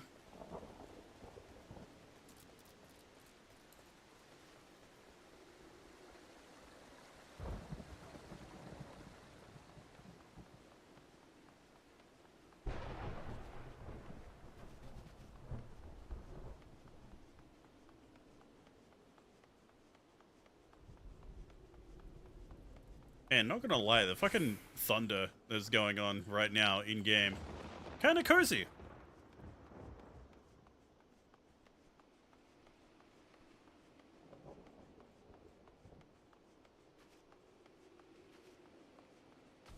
I miss being able to actually just enjoy the sounds of thunder and, like, heavy rainfall and shit. It's like, for the past decade plus, whenever thunder happens, it's like, oh, gotta protect the doggos. Gotta make sure they're not freaking their shit.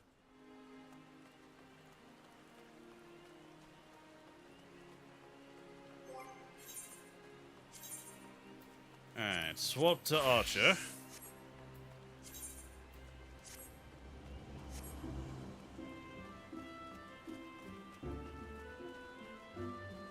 Had a friend who had two fabricators side by side.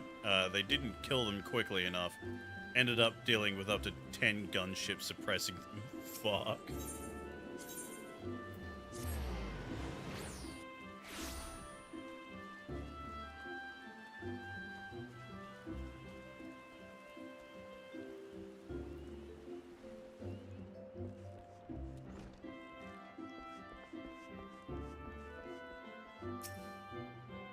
Welcome back, Jaksek. Sylvain tells me that you encountered Pawa Mujuk. No Gridanian could fail to recognize that name, so oft has it been spoken, and with such bitterness. I fear we lack the strength to face her ourselves. This is a matter for the God's Quiver and Wood Whalers. That you confronted her and survived is a testament to your growing mastery of our art. Ah, now I'm surprised to note that Lee and Sylvain were not at loggerheads upon their return. I presume we owe this unnatural state of affairs to your calming influence. Yeah, my calming influence, as in me standing there fucking airheaded, just staring off into the distance. No? Modest at the last. Truly, your every deed bespeaks a clarity of vision far beyond your years. I implore you to share that perspective with your peers and help them to grow into better, wiser archers. As you go forth and temper your skills in battle, know that we always look forward to your return.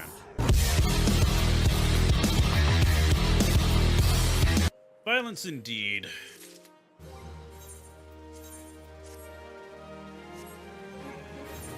Alright, so that's it for the Archer stuff. Let's finish off the Lancer stuff, and nearly 2 hours into the stream, we'll finally get into Uldar. And here I thought, like, getting to, like, Uldar would be, like, the majority of this fucking stream, but no.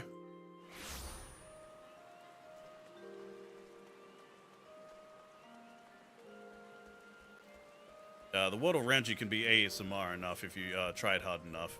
Anywhere except Australia. Then the ASMR is trying to kill you. Yeah.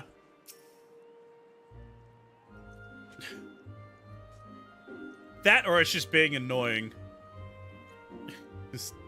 We're in Corella season right now, and holy fuck.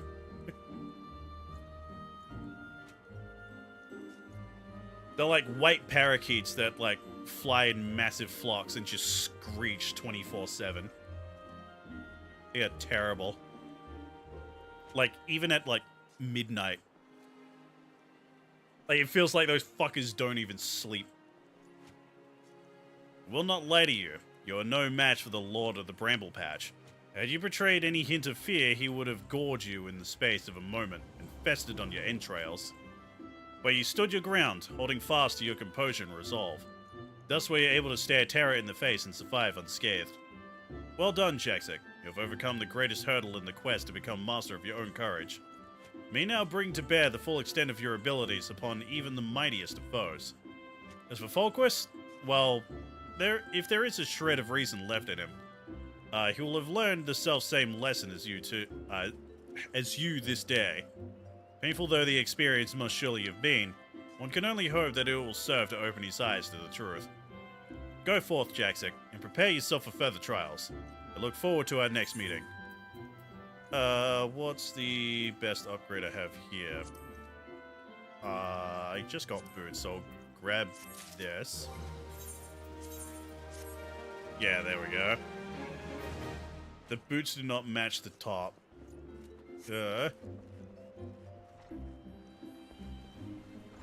Alright, 1 hour, 15 minutes into the stream. And finally, we're gonna be moving to Uldar. Finally.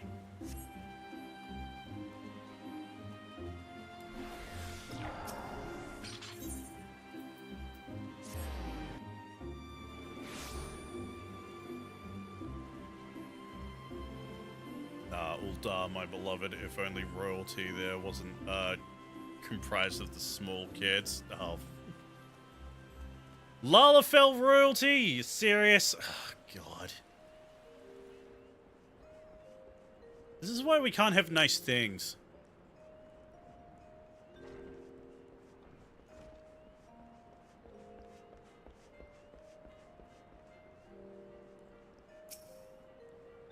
Greetings, sir. This is a counter for passengers traveling to Uldar. Oh, are you not Jaxik Lamond, the Lilminzen envoy? On behalf of all of High Wind Skyways, may I say what an honor it is to serve you. Will you be flying with us today? It sure will be.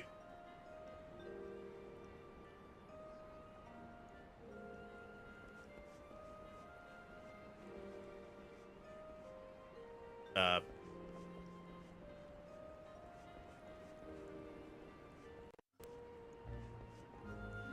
I dumb? Oh, I am dumb.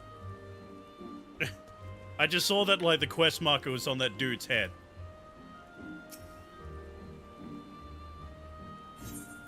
There we go, board the airship.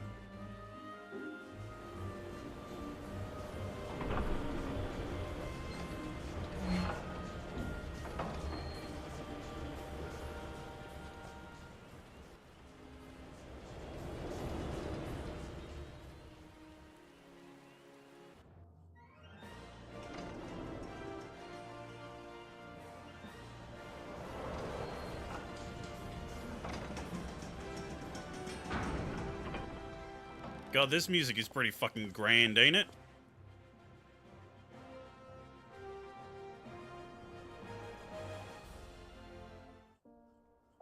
And then it just cuts to this. Okay. Ah, you must be the envoy from Lominza. Welcome to Uldar, sir. The Flame General awaits your arrival. Flame General? Is what he calls himself? Jesus. That sounds pretty fucking rad, though. Welcome to Uldar, sir. We've been expecting you. Flame General Rauban will receive you in the Fragrant Chamber. That sounded really cool until it was called the Fragrant Chamber. Because that either sounds like it's filled with perfumes or filled with farts. Please take a lift down to the Hustings Strip and speak with Bartholomew at the Royal Promenade. Where is it? This way. Not paying attention to the map.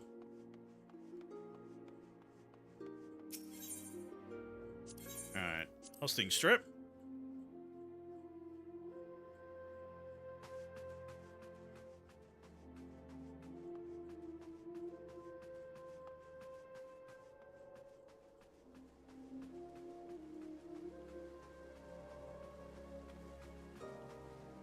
Actually, while I'm here, I probably should grab this. Wow. The Chamber of Rule. What a name.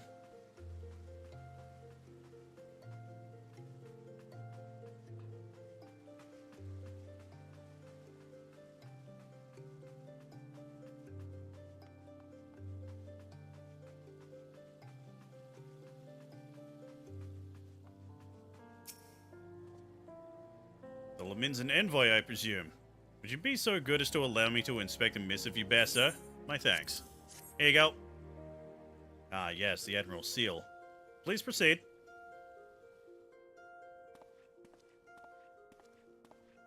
Hello, sir. Ah, a guest from Limsa. I thought I smelled stale ale. Granted, I've been in Gridania for a while, so I should smell like hippies and racism. I won't hold it against you. If you're half the warrior Mervin says, 'tis a wonder you don't reek of dead Sahagin. Welcome to the Sultanate of Ul'dah. I am Rauban al-Din, General of the Immortal Flames. But you did not come all this way to trade formalities. Sorry, did I say royalty? I meant to say a chairman council revolving around 3 Lalafels. 1 Rogadin and 1 Amazing Cure, right? Still, the majority of them being Lalafels kind of fucking sucks. Codno. Aye, I remember bloody Codno. Do you know what happened that day, adventurer? When we took the field against the Garleans? So my counterparts have educated you.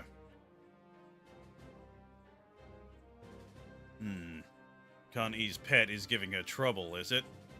Well, she should already know my mind on that subject. Wolves are beyond taming. It is but a matter of time before they bare their teeth. So it was with the Garleans 50 years ago. No sooner had they learned how to use Magitech than they began seizing territory from their neighbors. Led by then Legatus Solus Zos Galvus, they swiftly brought the other nations of Ilsbard to heel, and so the Legatus became an emperor and his republic an empire. An empire which then set its sights upon Eorzea. The conquering emperor is now an old man of 80 winters. His health is failing and he has no clear successor. Like as not, this is why the Garleans have been quiet of late.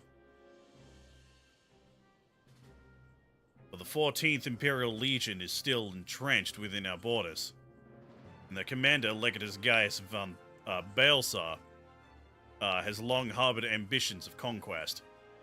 Were he to strike now, I fear we would fall like so many others before us. Not only Ul'dah, but Gridania and Limsa Lominsa as well. For the calamity brought the lot of us to our knees. We've yet to give up. We barely have the strength to stand against the beast tribes, never mind the primals they mean to summon.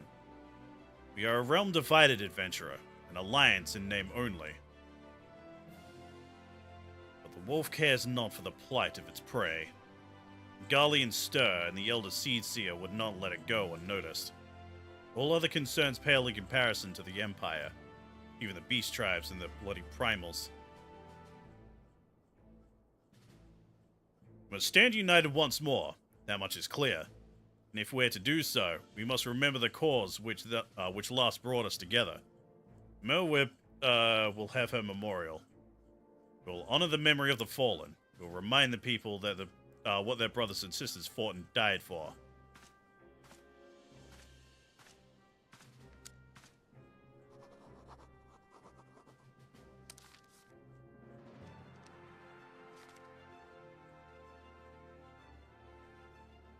Shall I inform the Sultana and the Syndicate? I'll speak with her grace myself. Very good, sir. The Admiral will have my reply, anon. My thanks to you, adventurer.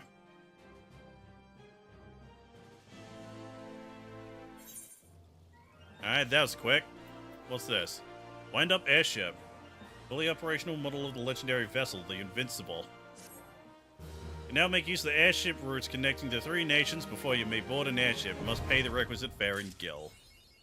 So I can just go around to whatever place now. Alright, cool.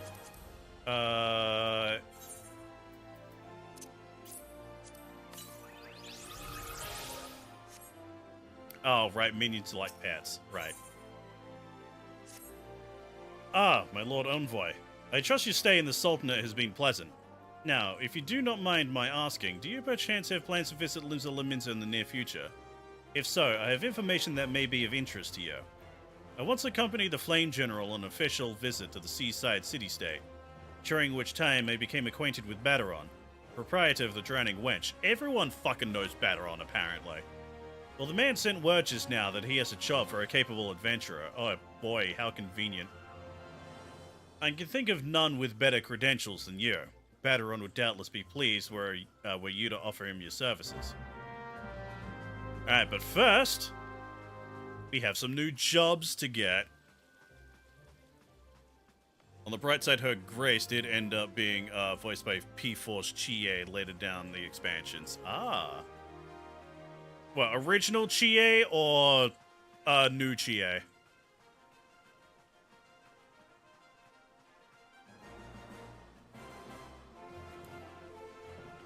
I can never remember the original VA for Chie, but I do remember Erin Fitzgerald.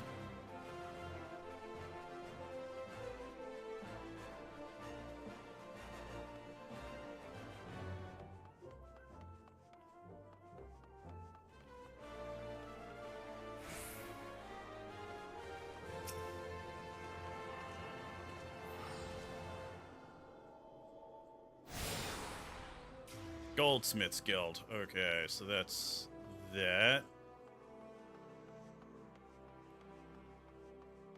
Believe the Gladiators Guild is down here somewhere.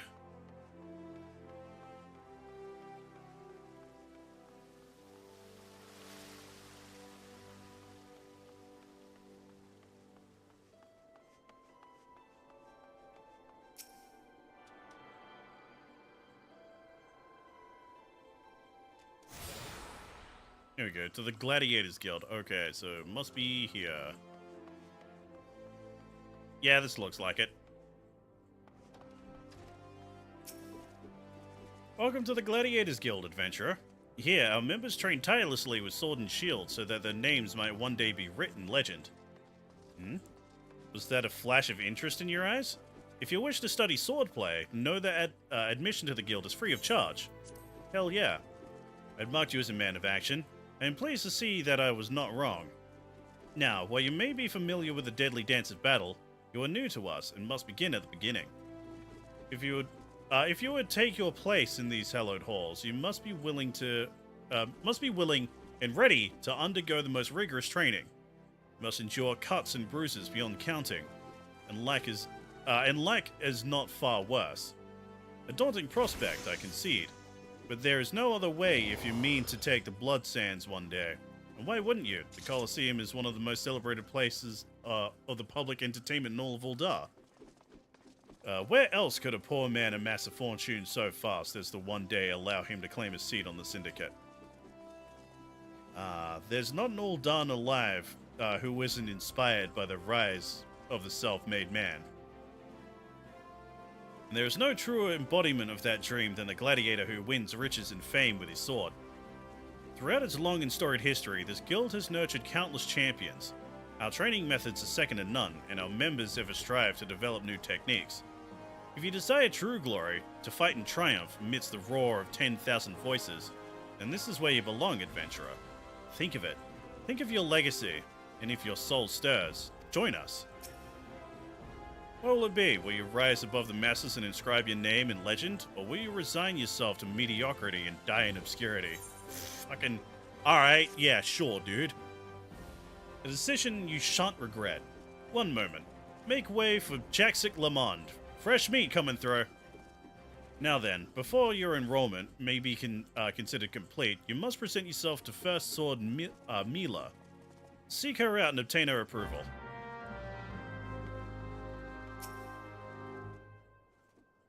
Looks like it's P4 Golden and Ladder Chie, aka Erin Fitzgerald. Ah, right.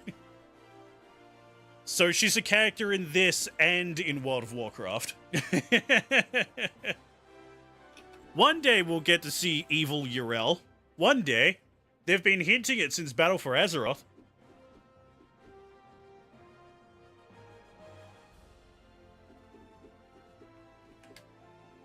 Aye, I heard Lulic, sir. So, you're Jaxic Lamont. Tis a good, strong name. On behalf of the Gladiators Guild, allow me to welcome you. I am Mila, Guildmaster here. So you wish to study our arts? I presume you have your reasons for choosing the sword over all other weapons. Perhaps you think it's easiest to learn. Nah, I'm just looking for other things to do. A sword is a simple weapon, but to wield a blade well is anything but simple. For every Colosseum champion to emerge from our ranks, there have been countless disappointments who failed to achieve greatness. Bear that in mind before you answer me, Jaxek, for I do not ask this question lightly. Have you the strength to live by the sword, and, if it be your fate, die by it? I'm not gonna die, but yeah, sure. And welcome, Gladiator, to your new home. Take this sword. There are many like it, but this one is yours now. What, like my gun? Consider it a gift, if you like. Now wear it on your hip as I do, and show me you are ready to begin your training.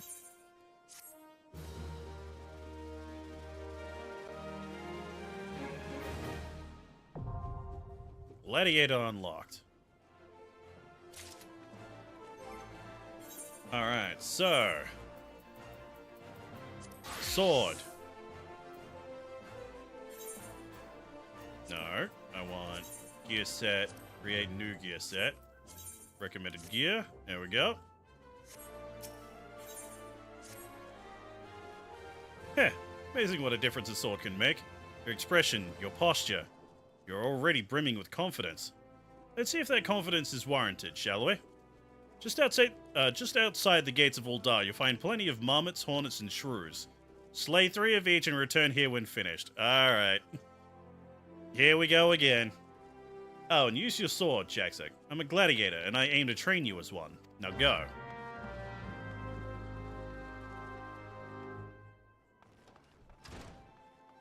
Now, a sword is cool and all, but what if I want to get even closer in combat?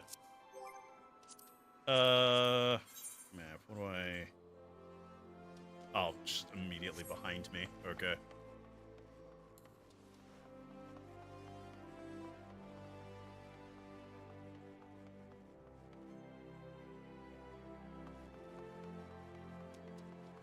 I believe it was this way. Oh, no, this is the, I can't remember what this is called, but it becomes a black mage eventually. Ah, well, we're closest to this one. We might as well.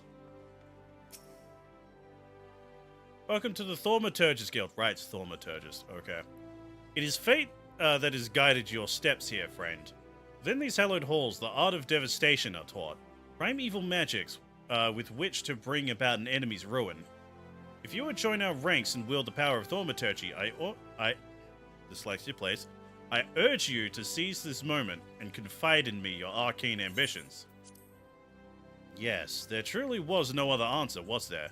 Lean closer now, and I shall whisper to you of thaumaturgy's beginnings. The nation of Uldar inherited its traditions from ancient, Belladia. Okay. A city founded by the descendants of the first mages. Oh, excuse me, chat. The secrets of this illustrious sorcerers were ultimately entrusted to the priests of the Order of Nolthal, who have passed them down from generation to generation ever since.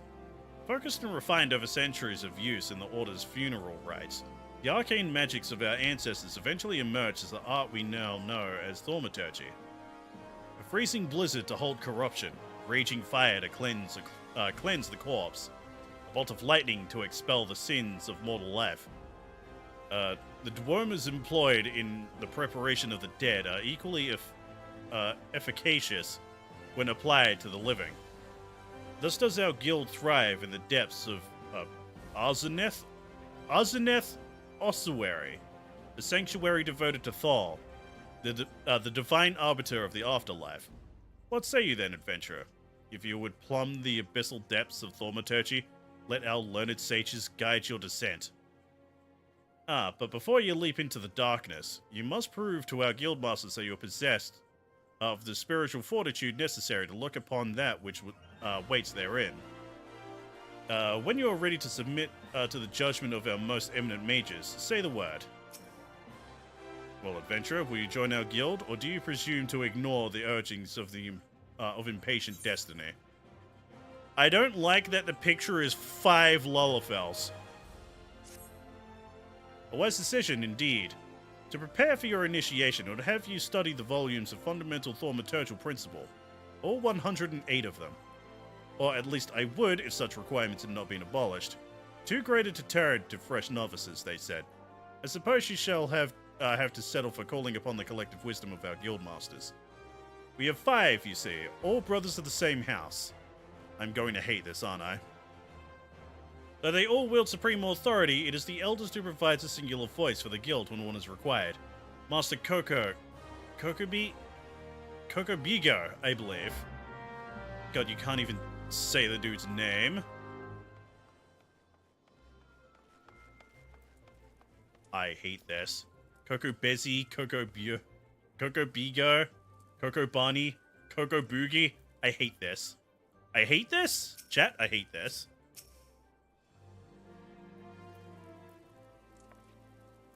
Who? What? Oh, Thor's teeth, man. Did your mother never tell you not to startle a thaumaturge? Look at the expectant face, Coco Bigo. The gentleman is obviously a new applicant for the guild seeking audience with our eldest brother. Where's Cocoa Puffs, though? Yeah, don't forget Coco Bean. Oh, Prelate Yayake.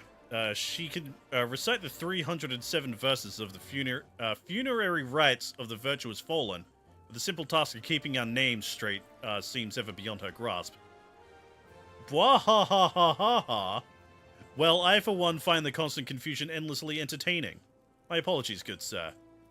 My merriment was not meant to mock your mistake. It is our sibling Kokobuki with whom you should speak. Emotional damage! What's this? What's this? What's this? There's bullshit everywhere. Thol has led to us a new aspirant. Ah, Kokobuki. Were you here the entire time? Greetings, child. I'm Kokobuki, the eldest, and I would venture to say, the wisest of the 5 masters of the Thaumaturgus Guild. Kind of a dick thing to say right in front of, like, all the rest of them. It is my solemn duty to furnish our would-be initiates with a succinct understanding of our beloved arts. Thus I would have your fullest attention. To wield thaumaturgy is to unleash a devastation of the highest magnitude. The lethal force of our spells far exceeds the destructive capability of any other form of arcane manipulation. Fire, lightning, blizzards... somnolence? The fuck is that? The Thaumaturge calls upon an expansive arsenal of offensive incantations and incapacitate and obliterate all manner of adversaries. Open your mind to our sorcerer's teachings, and you too shall soon hold the unparalleled power of our discipline in the palm of your hand. Of course, such power has a price. Must be willing to plunge headfirst in the forbidding chasm of thaumaturgy's secrets. For advancement in this art comes only with the completion of deadly and terrible trials. I ask you now, aspirant, are you prepared to leap into the abyss in pursuit of power unrivaled? God, you make this sound like a big deal. But for some reason, I cannot take it seriously. I wonder why that would be. Confident response. Your name, if you will. Very well, Jaxek. Let us mark your initiation with 3 eminently practical gifts. My first gift is to you shall be the addition to your hunting log, the names of such enemies that will prove suitable to your training as a thaumaturge. The second and third gifts are a scepter and a shield, instruments you shall need to focus the destructive force of your will. Did you believe your initiation over? My dear disciple, we've only just begun. Take your new weapons in hand, and I will set you forth upon your first trial. Sure, dude.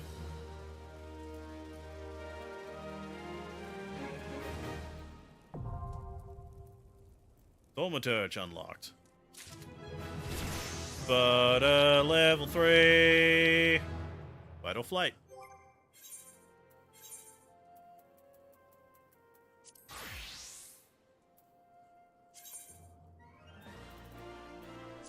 New gear set for the Thaumaturge. And I'm off. Oh, wait. No, I gotta talk to you first. The scepter well complements the avid desire for destructive power written upon your features. Now, we shall complete your initiation with a trial to test the limits of your aptitude for channeling thaumaturgy. Huge hornets, star marmots, and snapping shrews inhabit this land in abundance. Shocker. Exercise your sorcerer's might and slay 3 of each of these creatures before returning to my side.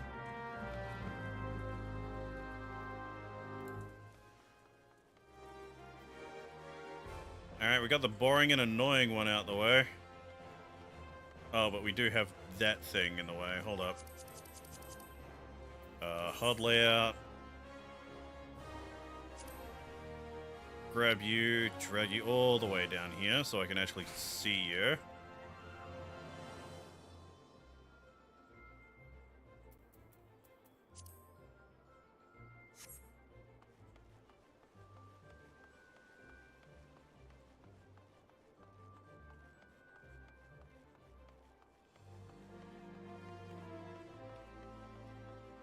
Alright, now for the last one. We'll be done collecting jobs until fucking level 50.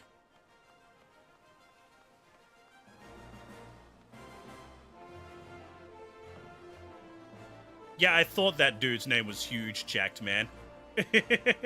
Yeah, you're pretty huge. He's a pretty huge, jacked man. Greetings and welcome to the Pugilist Guild. We pugilists are specialists in hand-to-hand combat. Through rigorous training, we forge devastating weapons of our fists and feet, which we employ to great effect in battle. There's no better place in all the realm to train in our discipline than here. If you would walk the path of the pugilist, I highly recommend that you add your name to our roll. What say you, friend? Sure, dude. A decision you'll not regret, but before we proceed to this paperwork, it is essential that you know something of our guild storied past. Why do I have to learn history? God damn it. Every fucking time. Since time immemorial, man has used whatever has been at his disposal to settle disputes. In the beginning, that meant fighting with his fists. Such hand-to-hand combat existed in various forms throughout Eorzea, each evolving independently of one another. The origins of pugilism as we know it, however, can be traced back to the staging of bare-handed bouts at the Colosseum. These contests attracted fighters from far and wide, bringing the myriad styles crashing together on the blood sands. Amidst this chaotic intermingling of styles, there rose a pugilist of singular strength and skill. This woman made it her life's mission to master every form of she encountered, that she might refine her art. Among her many song-worthy exploits, we pugilists remember her participation in a gladiator tournament most fondly. Back when bare-handed fighting was still seen as a pastime for peasants, she took on fully armed and armored gladiators, and effortlessly bested the lot of them. One of her feet, the other feet, not...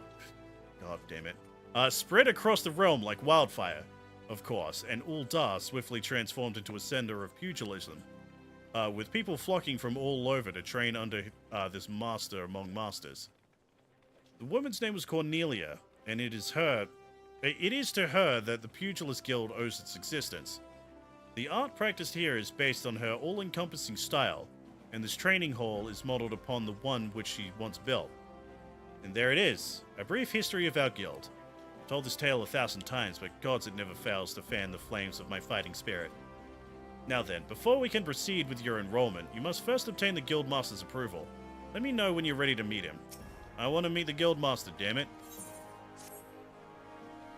Master Hamon. Get on with it. Yes, get on with it! Like, I agree with you, but that was... God. Of course, the dude's name is Hamon. Chad, is that a motherfucking JoJo reference? He is among the greatest pugilists of our time. For long years, the man ruled the Blood Sands as the Holy Fest. Though he has since retired in favor of training aspiring fighters. You will find him overseeing his charges yonder. Go now and show to him the fighting spirit that burns within you. Hello, Master Hamon. Past time you got your ass back here. Well, what did the dancer have to say about my proposition?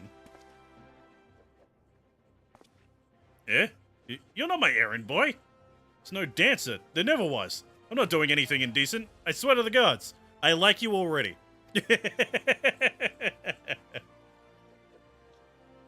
What, you here to enroll? Oh, well, why didn't you say so sooner? In my capacity as Guildmaster, I would be glad to give you a primer on the art of hand-to-hand combat. Doubtless you already know this, but we pugilists fight with our fists and feet. While these don't deal as much damage as a blade, it hardly matters when you can land several blows for each swing of the sword. While we lack in destructive force, we more than make up for in speed and cunning. Under my guidance, not only will you master striking techniques... Fucking Jesus. Alright, calm down. You'll also learn to string them together to deliver an endless flurry of blows. Only through such fierce combinations can a pugilist realize his potential. Yarg! Can you stop trying to punch me in the dick, sir? Cough, wheeze. Crikey, I'm spent from all this talking. You ought to speak more, son. You give me a chance to catch my breath. But where was I? Ah, right. Joining the guild. Before you do so, I must warn you that the path of the pugilist is long and arduous. Do you believe you got what it takes to go the distance? Be honest with yourself now. Yeah, I'm good. Yes, you have fighting spirit. I can see it in your eyes. I see no reason to deny you a place in these halls. Welcome to the guild, son. To help you on your way, I'll add some names to your hunting log. Opponents that you might hone your skills against. And so as to make a budding pugilist of you, it's your very own pair of horror. They're a tad old and rusted, but that'll serve to make you look meaner, I reckon. Now, I have a mind to assign you your first lesson. Arm yourself with your weapons and let me know when you're ready to begin. Time for some fucking brass knuckle boxing! Pugilist unlocked. Alright, Umbral Ice and Astral Fire. Astral Fire and Umbral Ice is special status effects which allow Thaumaturges to continuously deal devastating amounts of damage while still conserving their MP reserves. Casting one of the fire spells gives the Thaumaturge the effect of Astral Fire, which increases the potency and MP cost of further fire spells, at the same time lowers the potency and MP cost of blizzard spells, but prevent the natural or spell-assisted gradual restoration of MP. Inversely, casting one of the blizzard spells gives the Thaumaturge the effect of Umbral Ice, which decreases the MP cost of ice spells while increasing the speed at which MP naturally recovers. At the same time, it lowers the potency and MP cost of fire spells. As the Thaumaturge progresses in level, the number of Umbral Ice and Astral Fire effects, which can be stacked at any one time, increases. The larger the stack, the more powerful the effect. Learning when to switch between fire and ice is key to being successful in extended battles. So, yeah, it's literally just fucking spend phase, build phase. Kinda boring. Not gonna lie. Didn't mean it. Fucking... There we go. 9 base classes.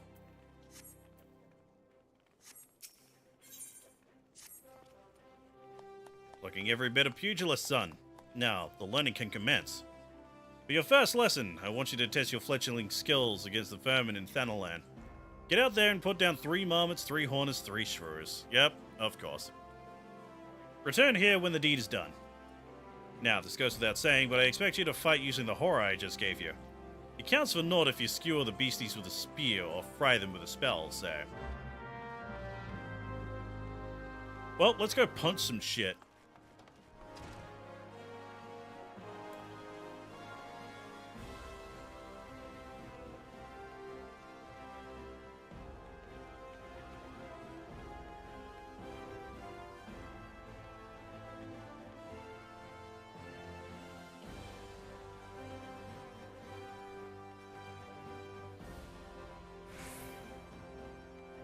Wait, is this dude's name Minigun? Mimi Gun. Fucking close. Almost.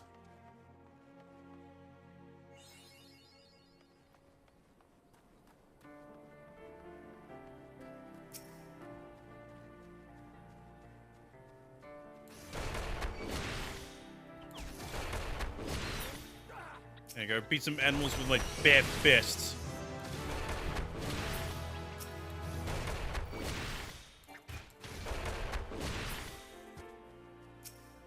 shocker, Tecto freaks out at the sight of a turtle. More news at 11.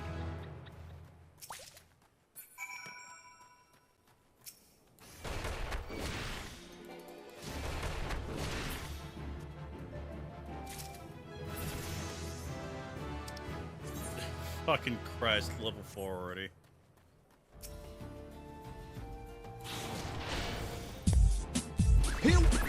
Here we go. Nothing funny. Dickens rap.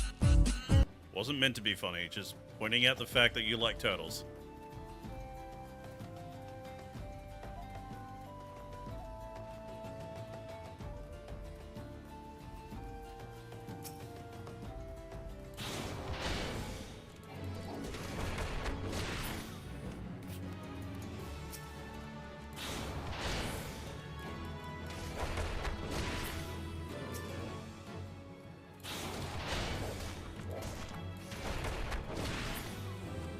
Alright, Pugilist, level 5. Easy peasy.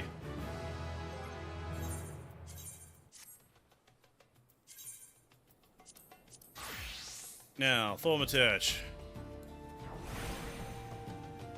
Yay! Caster combat, let's go!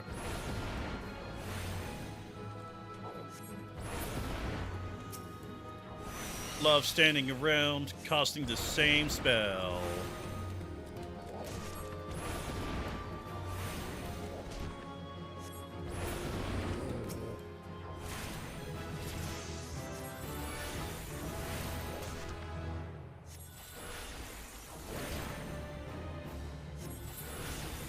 Alright, what the fuck is transpose? Level 4 already. Swaps astral fire with umbral ice or vice versa. Okay. That's important.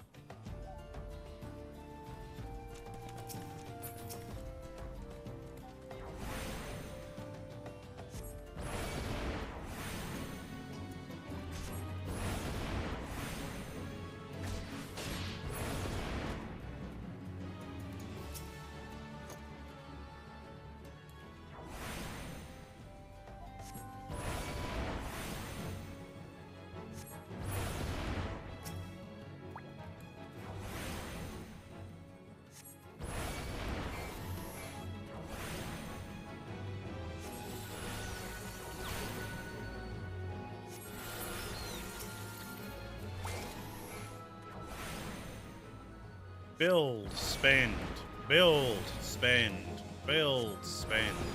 So fun.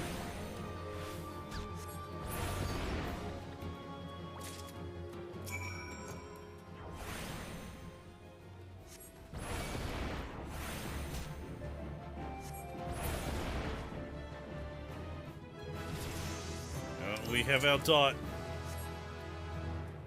I remember that.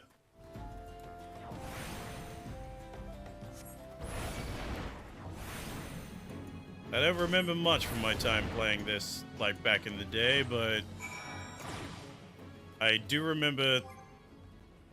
Yeah, I do remember Thaumaturge was just fire and ice and electricity is a damage over time.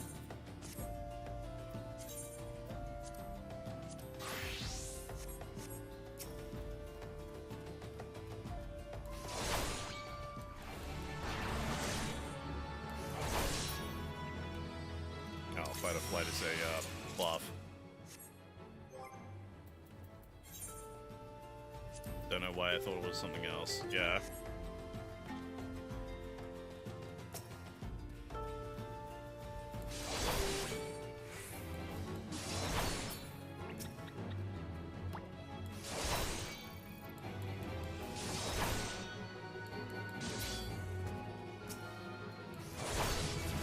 Level 4. There we go, Riot Blade. That's what I thought Fight or Flight was.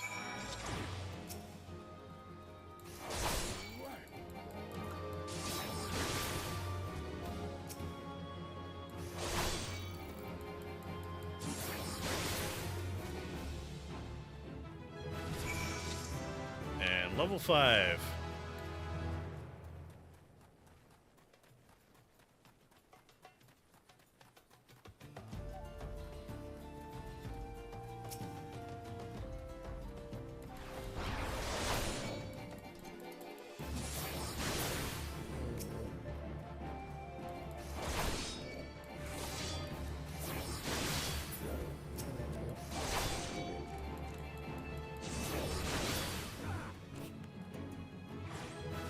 Alright, and we're done. Total Eclipse. What the fuck is that? Delivers an attack of the potency of 100 to all nearby enemies. Ah, AoE. Got it.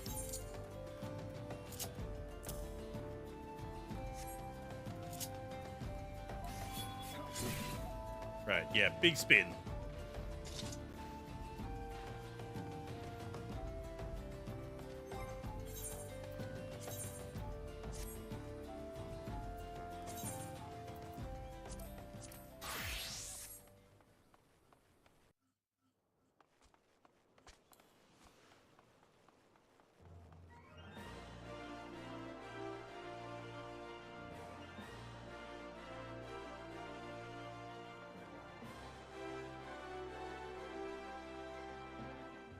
Actually, while I'm here, it would be smart if I tune myself to the Aether right here.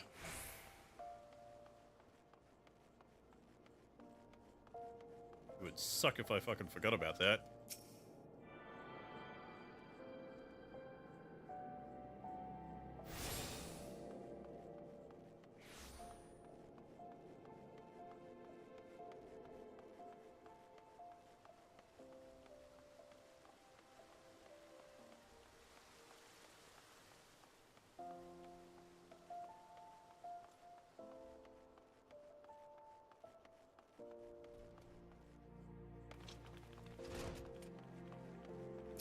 Hello, Mr. JoJo reference. Ah, you're back. None the worse for exertion. Youthful vigor is truly a blessing. If you want to become strong, you mustn't neglect your training. Indeed, a pugilist is only as good as the number of strikes he's dealt. So get out there, Jaksik, and let your fists fly. When the time is ripe, I'll teach you something new. There's no limit to the potential of youth. I look forward to seeing you come into your own. Ha ha ha.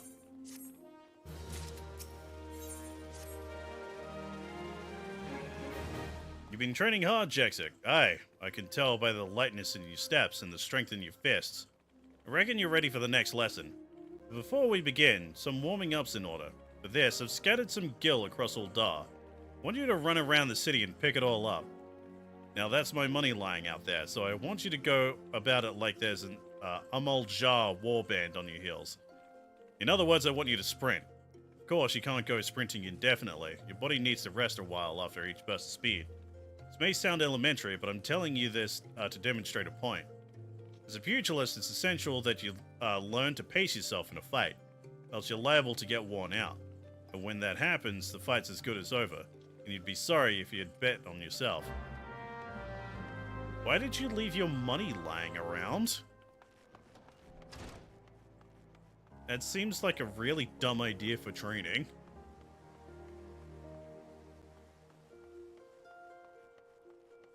Also, apparently the first bit's around here, but I can't see it. Oh, it's over here.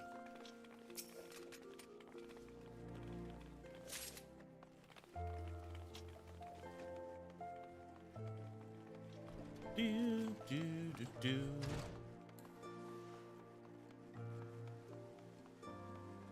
Man, I must have spent more time in Uldar than I remember, because I somehow remember the tune to this theme. Weird.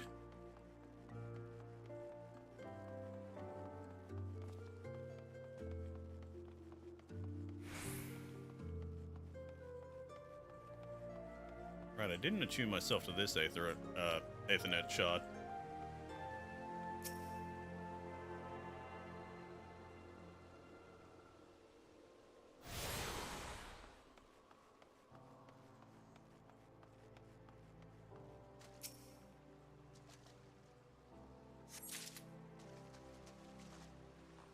Well, since we're here, might as well, right?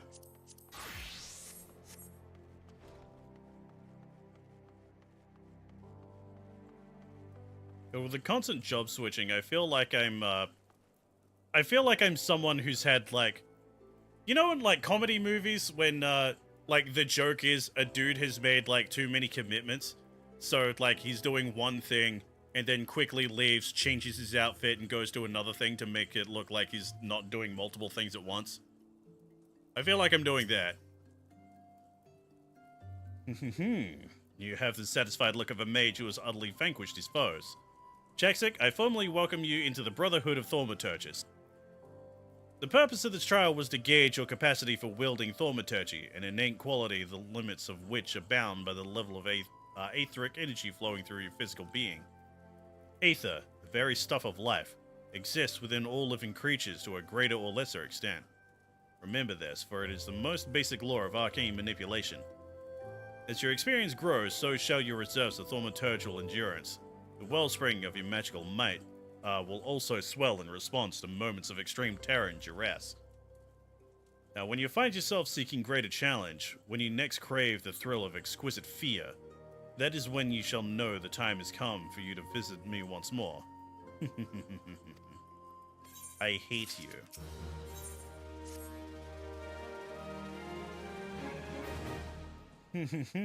Your burgeoning power strains against the confines of your untried mortal shell. Another trial you must have. From this day forth, your tasks and challenges will be shaped by the teachings found within Thaumaturgy, the Yawning Abyss, a tome penned by the renowned thaumaturge Sozomaya.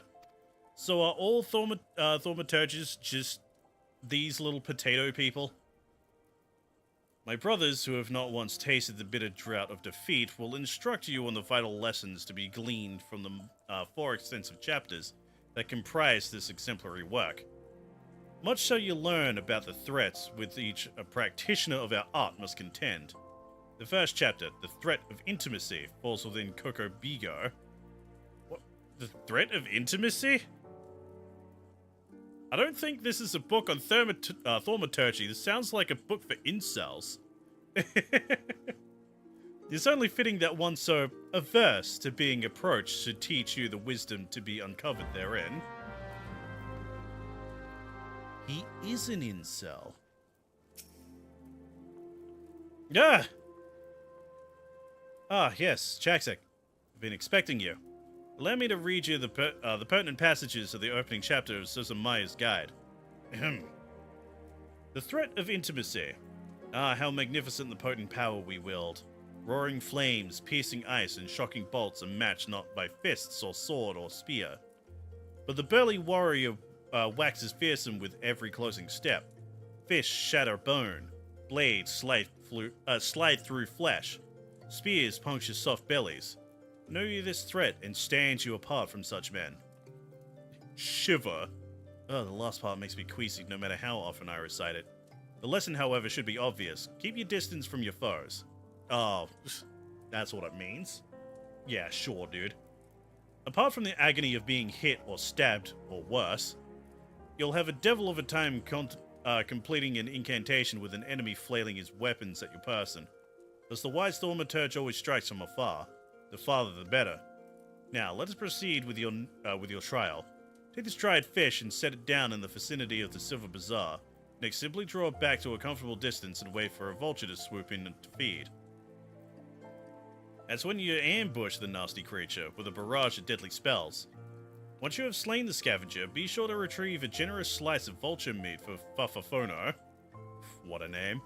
He doesn't mind us conducting trials so close to his shop, so long as he is properly compensated. Yes, Jaksek, we pay him in sorcery blasted bird flesh.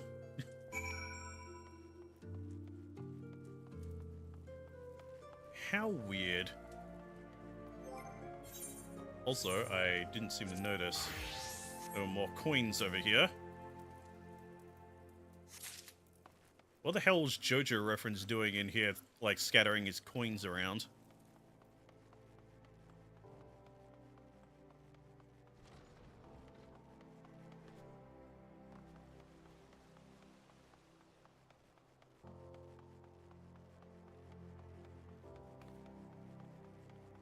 Okay, let's go this way, grab the stuff from the Gladiators Guild.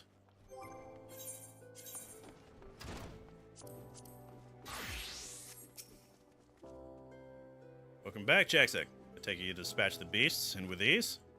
With every swing and thrust, you gain valuable experience. You must remember and reflect on each one if you are to recognize and eliminate the deficiencies in your technique.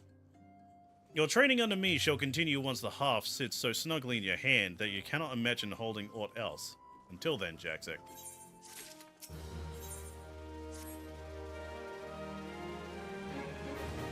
Ah, Jaxik. I take it you and your sword have become better acquainted. And I'll now instruct you on another fundamental aspect of what it means to be a gladiator. Commanding an opponent's attention. As gladiators, we are trained to engage enemies at close range, weathering their attacks as we deliver our own. However, there are times when we must do battle alongside allies whose talents are not the same as our own. In such a situation, your role is not to slay the enemy in front of you, but rather to defend the man beside you. We do this eliciting the enmity of your opponents through attacks and techniques designed to incite their hatred. You must learn to draw the enemy's attention to yourself and to trust in your stout constitution to endure. In doing so, you protect your weaker comrades who would otherwise perish. To help you better understand this, there is a task I would have you perform. It just so happens that Mamodi of the Quicksand has requested our assistance. A gang of Laminzan marauders have paraded into town and begun harassing people outside her establishment. Men like these prey on the weak, but will turn tail and flee at the first sign of defiance. Need not resort to violence. It will suffice to show them that you are not afraid of them, and will not tolerate their behavior. Seek out the Laminzans and make your presence known by bellowing, "Face me, marauder." In this way, you will protect the people of Uldar, as you would your allies in battle. Okay, emote some dudes.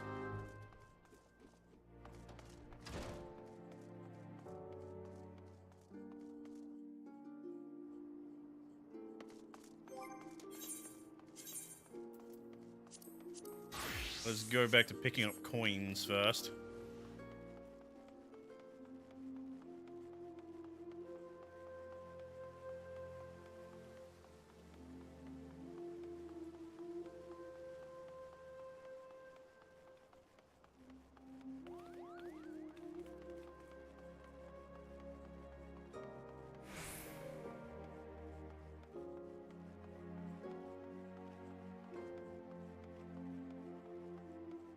Boy, I wonder why the coins would be here.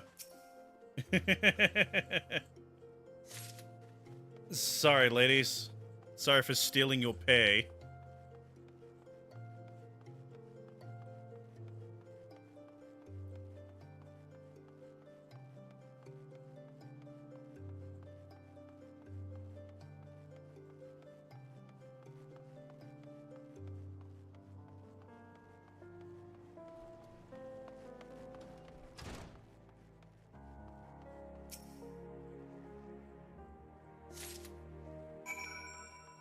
That.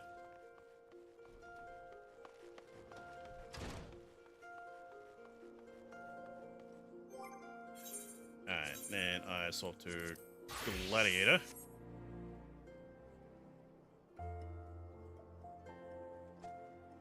The earlier piano music and background reminded me of that one track in Up. Very late comment, yeah. Okay, where was my emotes and shit?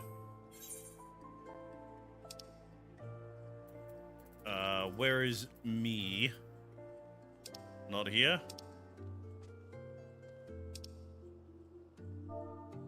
Yeah, search me. Oh, what am I doing? Right. I kind of forgot I'm playing this on a PlayStation. I straight up went to the keyboard. I'm dumb. Nothing?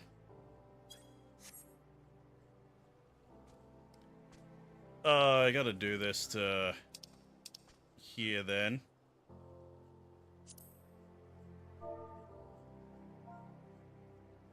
So slash me. There we go. You know your friend is a 12 damn cheat. Thinks he can charge us more because we're foreigners. But he'll get his own back, mark me words. Now question, does that come up in my emotes? Ah, here we go. Brilliant. Okay, that saves me a lot of time.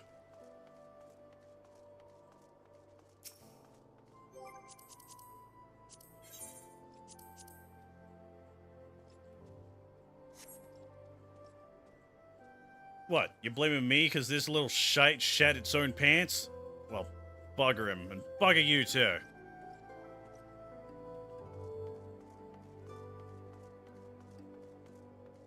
Where are the other ones? Oh, there's one up here.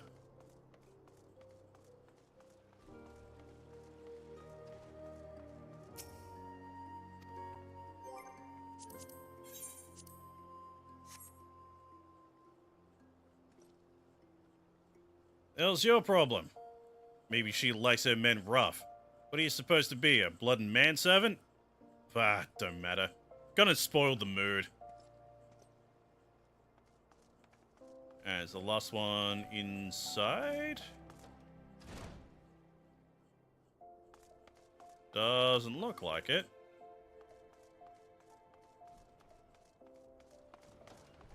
Oh, I'm just fucking blind. It's right over there.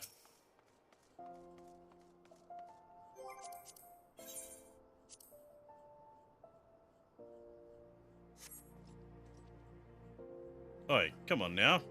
He was disrespecting me proud Seawolf heritage. Fine. I'll be leaving the bastard be, but we ain't finished.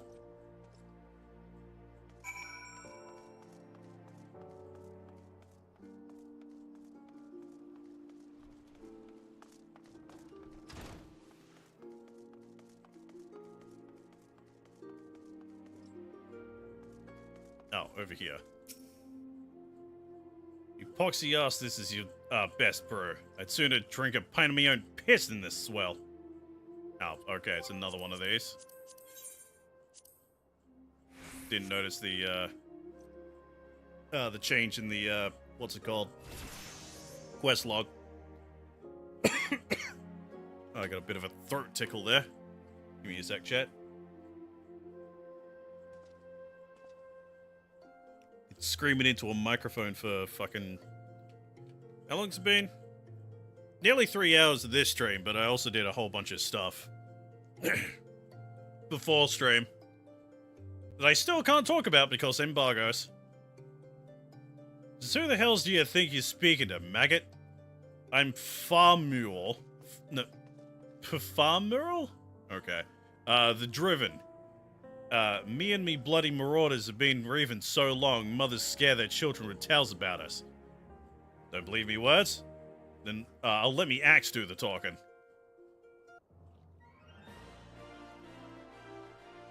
Oh, this is lively. Even for the quicksand. You two going to put on a show for us?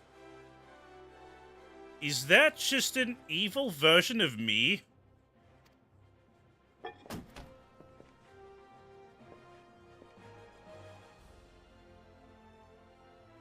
What's this? Another goddamn fool? Show some respect when you talk to Farmul the Driven, leader of a troop of bloody mummers or some such. I heard you the first time. Your voice carries quite well. Unless you want me to split your skull with me axe, you better...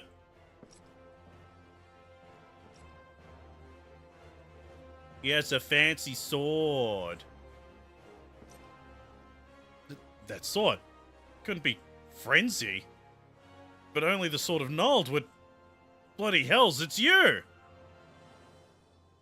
You know, I've never been one to stand back and watch. Mind if I join in the fun? Begging your pardon, sir.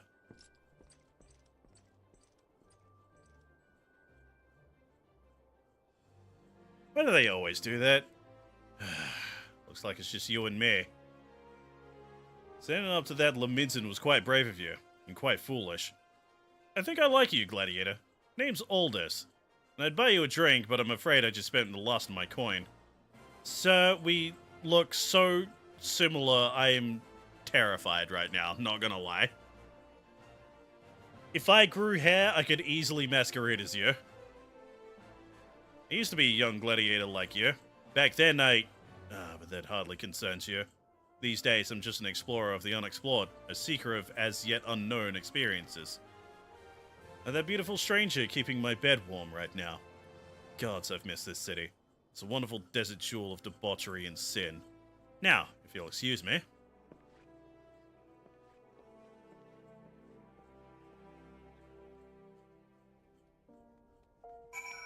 I think I met my twin.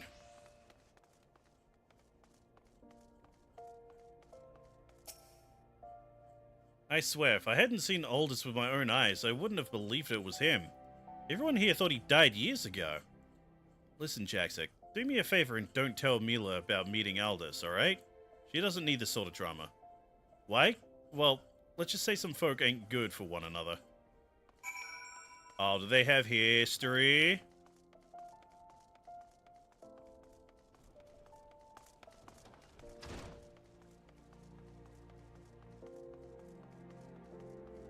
Oh, we also gotta put the fish in the bazaar.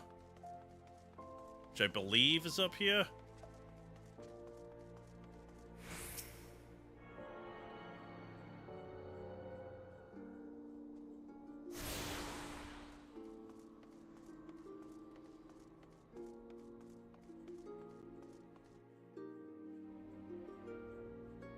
Yeah, it's over here.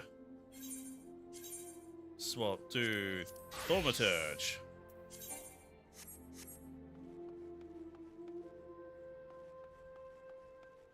Oh no, it's a different thing. I'm thinking of... Hold up. One sec. Oh, it's a completely different place. Alright, never mind. It's telling me I took a fucking long way to get to the gladiators thing.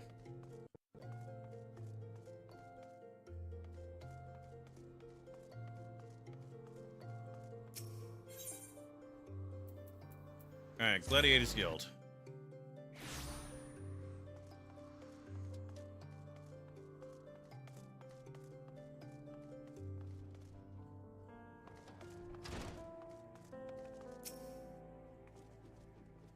I've already heard of your exploits in the quicksand, Jaxik.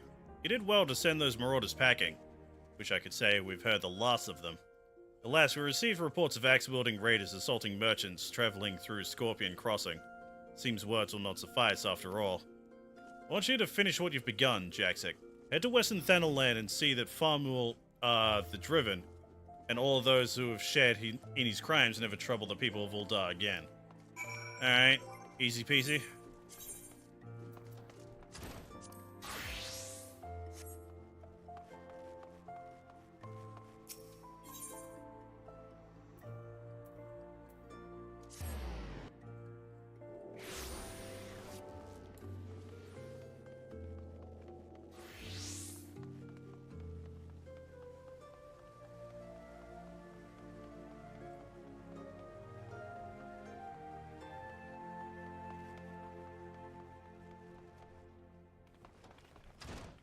Hey, you got your coins back from those dances. It's my money. That's my money lying out there, son. Yeah, I have it. 500 gil? Crikey, this is good. This is good for a week's worth of. I mean, well done, Jaxik. Now that you're all warmed up, we can see to your lesson. A trial, to be precise. Oh, that wasn't his money. He was literally making me grab money for him. He's broke as shit. Take yourself to Scorpion Crossing in Western Thanalan. There you'll find 4 large stones. The Trial Stones, they're called. I want you to deal each of these stones a solid boot shine combo. The impact will arouse the earth sprites that sleep within, which you must then defeat. If you find yourself hard-pressed, there's no shame in running away. You're still learning the ropes, after all. Once you've gotten your wind back, you can hurl yourself into the fray again. And remember this. Strikes bring down opponents, but it's your footwork that keeps you standing. Now, off you go, Jaxik. Good luck. Alright, I think it is a good enough time to stop here. It is just about 11 o'clock, so... There we go. So guys, thank you so much for joining me for more Final Fantasy XIV. It has been fantastic. Will say though, really didn't expect to take 2 hours for me to reach Uldar. I seriously thought it would have been quicker. And now, it looks, I'm going to be checking any last minute viewer's choice votes. There is no last minute viewer's choice votes. Which means tomorrow's stream is going to be Spy Muppets. for the Game Boy Advance. I legitimately have no fucking idea what that game is. Jesus Christ. Anyway, guys, thank you so much for joining me, and I hope to see you guys tomorrow for whatever the fuck Spy Muppets is. Ciao. God.